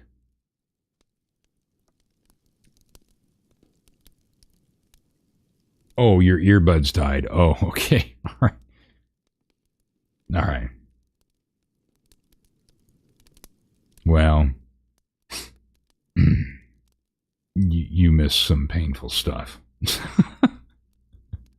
All right. Dutifully, Goodgulf fitted together his cue and attached the white cloth. "But that is not our standard," said Arrowroot. "Want to bet?" said Gimlet. "Better sorehead than no head," said Goodgulf as he bent his sword into a plowshare. Suddenly, Arrowroot's eyes bugged. "Lo!" he cried. Black flags were raised in the black towers, and the gate opened like an angry maw to upchuck its evil spew. Out poured an army like the likes of which was never seen. Forth from the gate burst 100,000 rabid narcs, swinging bicycle chains and tire irons, followed by drooling divisions of pop-eyed changelings, deranged zombies, and distempered werewolves. At their shoulders marched 80 heavily armored griffins, 3,000 goose-stepping mummies, and a column of abominable snowmen on motorized bobsleds. At their flanks tramped 6 companies of slavering ghouls, 80 parched vampires in white ties, and the Phantom of the Opera. Above them, the sky was blackened by the dark shapes of vicious pelicans, houseflies the size of 2-car garages, and Rodan, the flying monster. Through the portals streamed more foes of various forms and descriptions, including a 6-legged Diplodocus, the Loch Ness Monster, King Kong, Godzilla, the creature from the Black Lagoon, the beast with 1,000,000 eyes, the brain from planet Arius, 3 different subphyla of giant insects, the Thing, It, She, Them, and the Blob.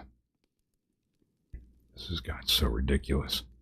The great tumult of their charge could have waked the dead. Were they not already bringing up the rear? "Lo," warned Stomper, "the enemy approaches." Good Gulf gripped his cue with an iron hand as the others huddled around him in a last shivering tableau before the fiendish onslaught. Well, we're going bye-bye now, Earache said as she crushed Arrowroot in a sweet final embrace. Farewell, squeaked Arrowroot. We will die heroes. Perhaps, sobbed Moxie. We shall meet in a better land than this. Wouldn't be difficult, agreed Pepsi as he made out his will. So long, Shrimp. Oh, no, so long, Shrimp, Legolam said to Gimlet. I'll be seeing you, you creepy elf, replied the dwarf. Lo, exclaimed Arrowroot, rising from his knees. If he says that one more time, said Gimlet, I'll kill him myself.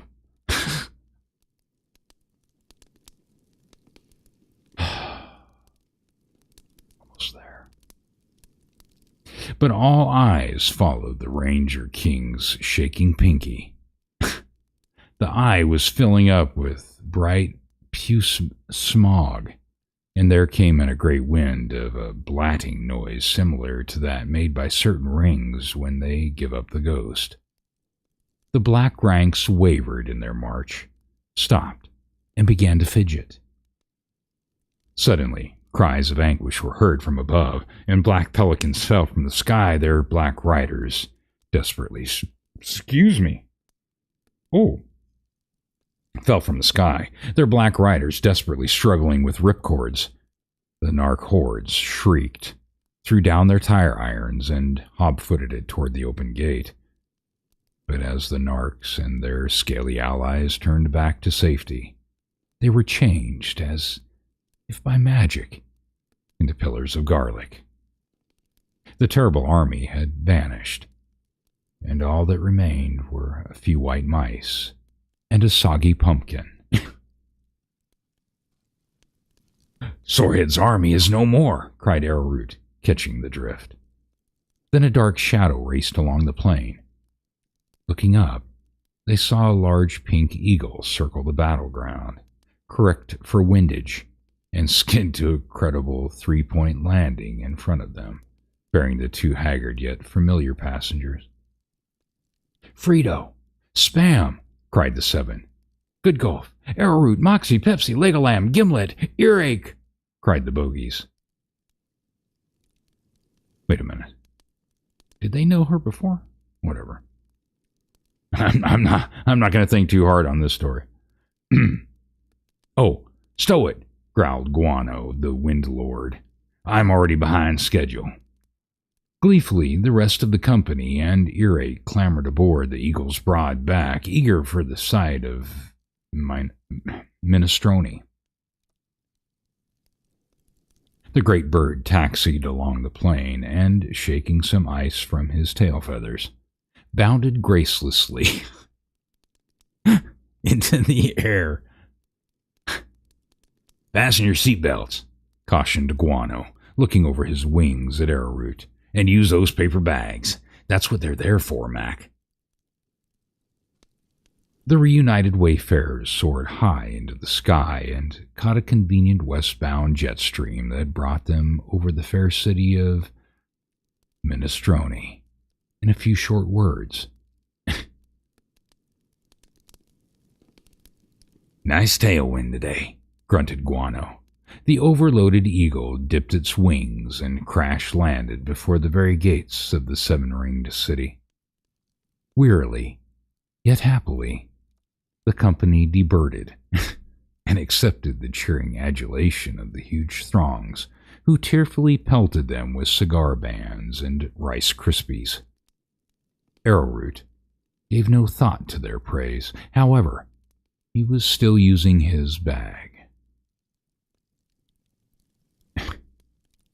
Nevertheless, a bevy of comedy elf maidens drew nigh the preoccupied ranger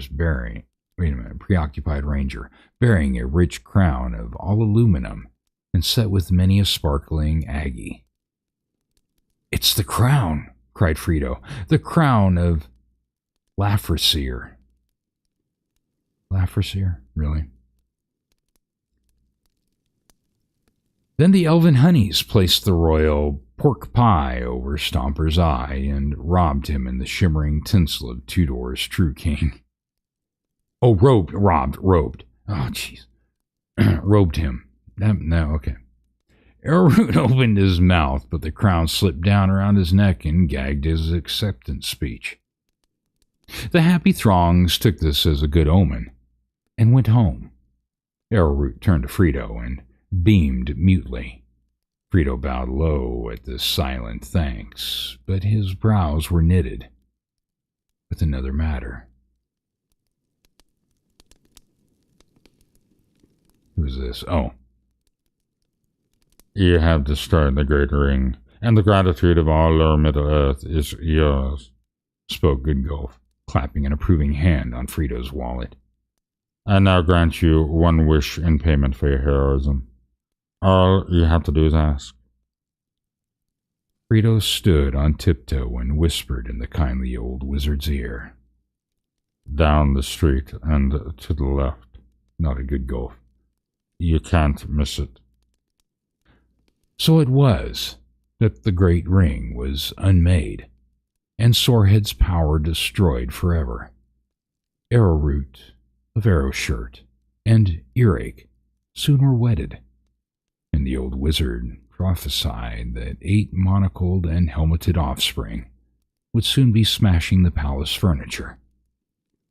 Pleased by this, the king made Goodgolf wizard without portfolio to the newly conquered Fordorian lands and gave him a fat expense account, to be voided only if he ever decided to set foot back in Tudor.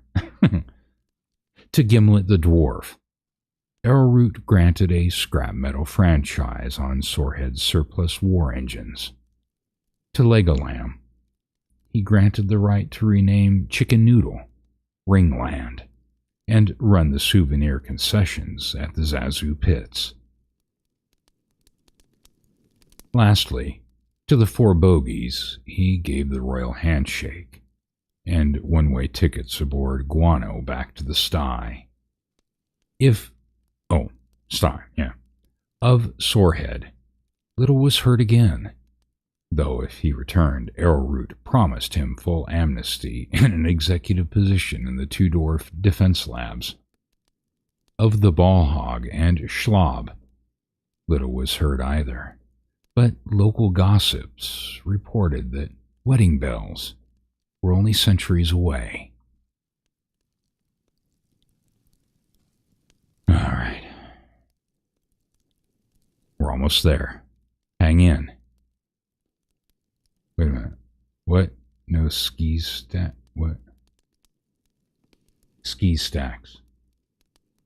I have forgotten much of the previous horrors. They've just been autonomically and subconsciously blocked in my brain box. I really don't remember much of the previous chapters, so I'm not sure what the ski stacks are. I've tried to block this trauma out. We're almost done. This will be chapter 10, the final chapter. And I think, oh yes. Oh, well screw that, we don't need to take a break. All right, okay, we're almost there. Hold on. Stay with me. It's almost done.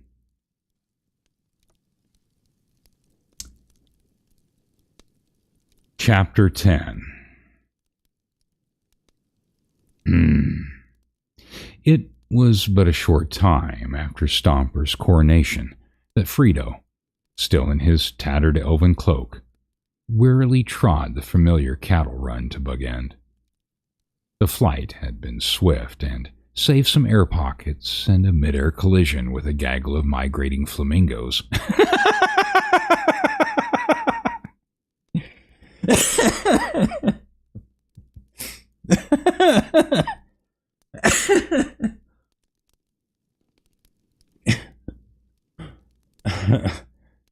yeah, all right.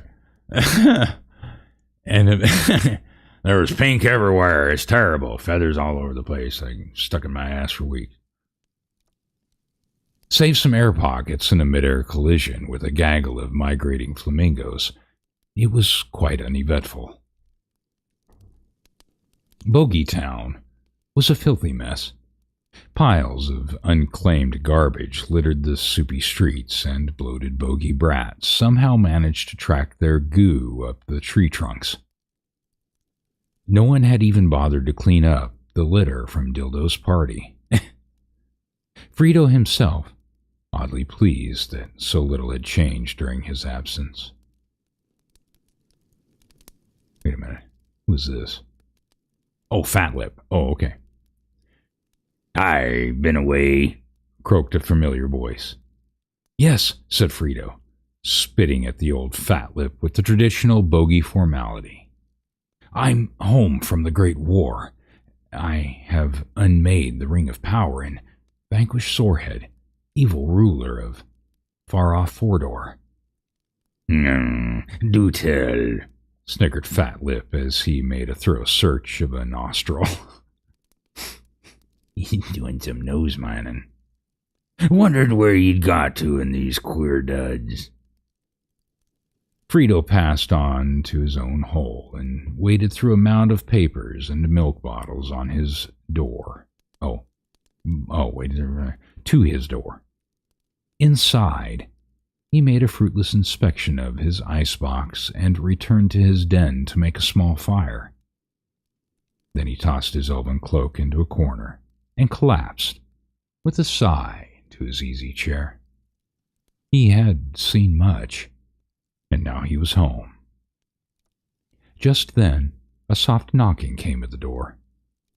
"Ah, damn it," muttered Frito, roused from his reverie. "Who's there?" There was no reply, save another more insistent knock. Okay, I'm coming."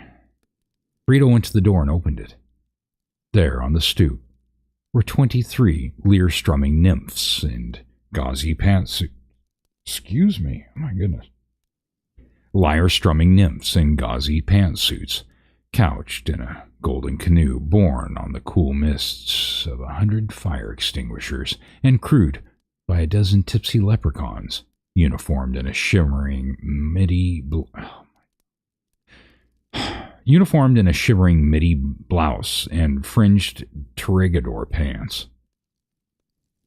Jesus. Facing Frito was a 12-foot specter shrouded in red sateen, shod in bejeweled riding boots, and mounted on an obese pale blue unicorn. Around him fluttered winged frogs, miniature Valkyries, and an airborne caduceus.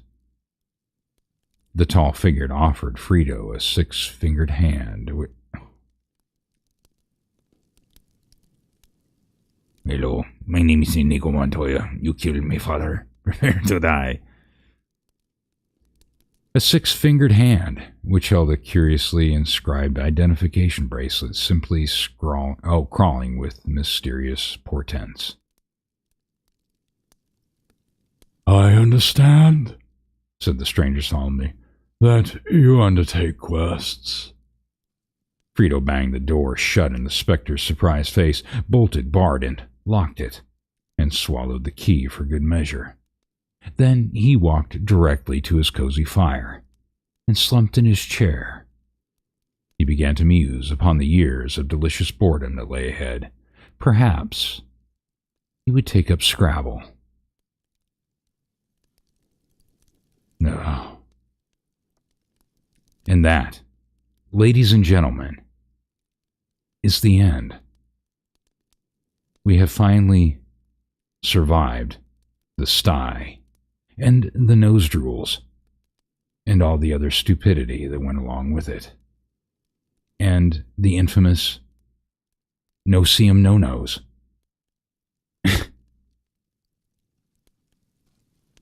Well, I want to thank everybody for being here and putting up with this shit. So, we're going to move into another one. That'll probably be next week. Unless nobody's recovered from their migraine from this story yet. But anyway. Yeah, so we'll go on to another one about wobbits. The thing is that I've seen so far is that for whatever reason, they seem to change some of the names around. I haven't actually read through it. Never read that one. I just did a cursory beginning, but it seemed kind of funny. So it'll be our prequel. But our CGI will be better. Anyway. So, yeah. So, thank you, everybody, for being here. We are at... Oh, wow. Hey, we cracked it just under 4... We are... Well, just almost a minute shy of 4 hours this time. Well, this is getting spicy. Will it? Will it what? So, I want to thank you all for being here. Like, share, subscribe, all that jazz. And we'll continue this on at a later time. Will it have been... Oh, will it have been better since you... Well... Certainly can't be any worse. I think my fire looks more realistic. Anyway. So I will see y'all later on. I'm going to go ahead and do my little outro for you. And you guys have a good rest of your night. Have a good week. And I'm sure that I will see you all around sometime this week. Somewhere. I don't know if I'll have a wild hair at my ass sometime this week to go ahead and do another live read, or if we'll just wait till next weekend. But, yeah. We'll continue on with the Wobbits at some point. So, again, I thank you all for being here and taking the time to listen. I don't know why. Bye, everybody. Have a good night.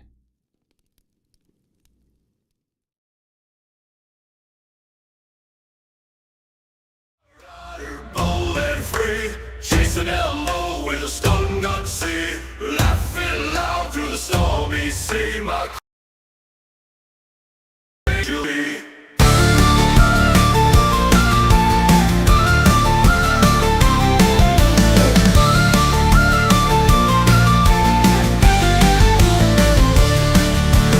Yamaha rider, bold and free, chasing LO with a stun gun sea, laughing loud through the stormy sea. My crazy friend, you'll always be. Roaring engines on a moonlit night, dodging danger, hearts alight. From the shore to the stars, our flight, with my biker friend in sight. Crazy Yamaha rider, saying stupid things with laughter in the air as our voices sing. All the tales we'll tell and the joy it brings, my friend, forever on freedom's wings.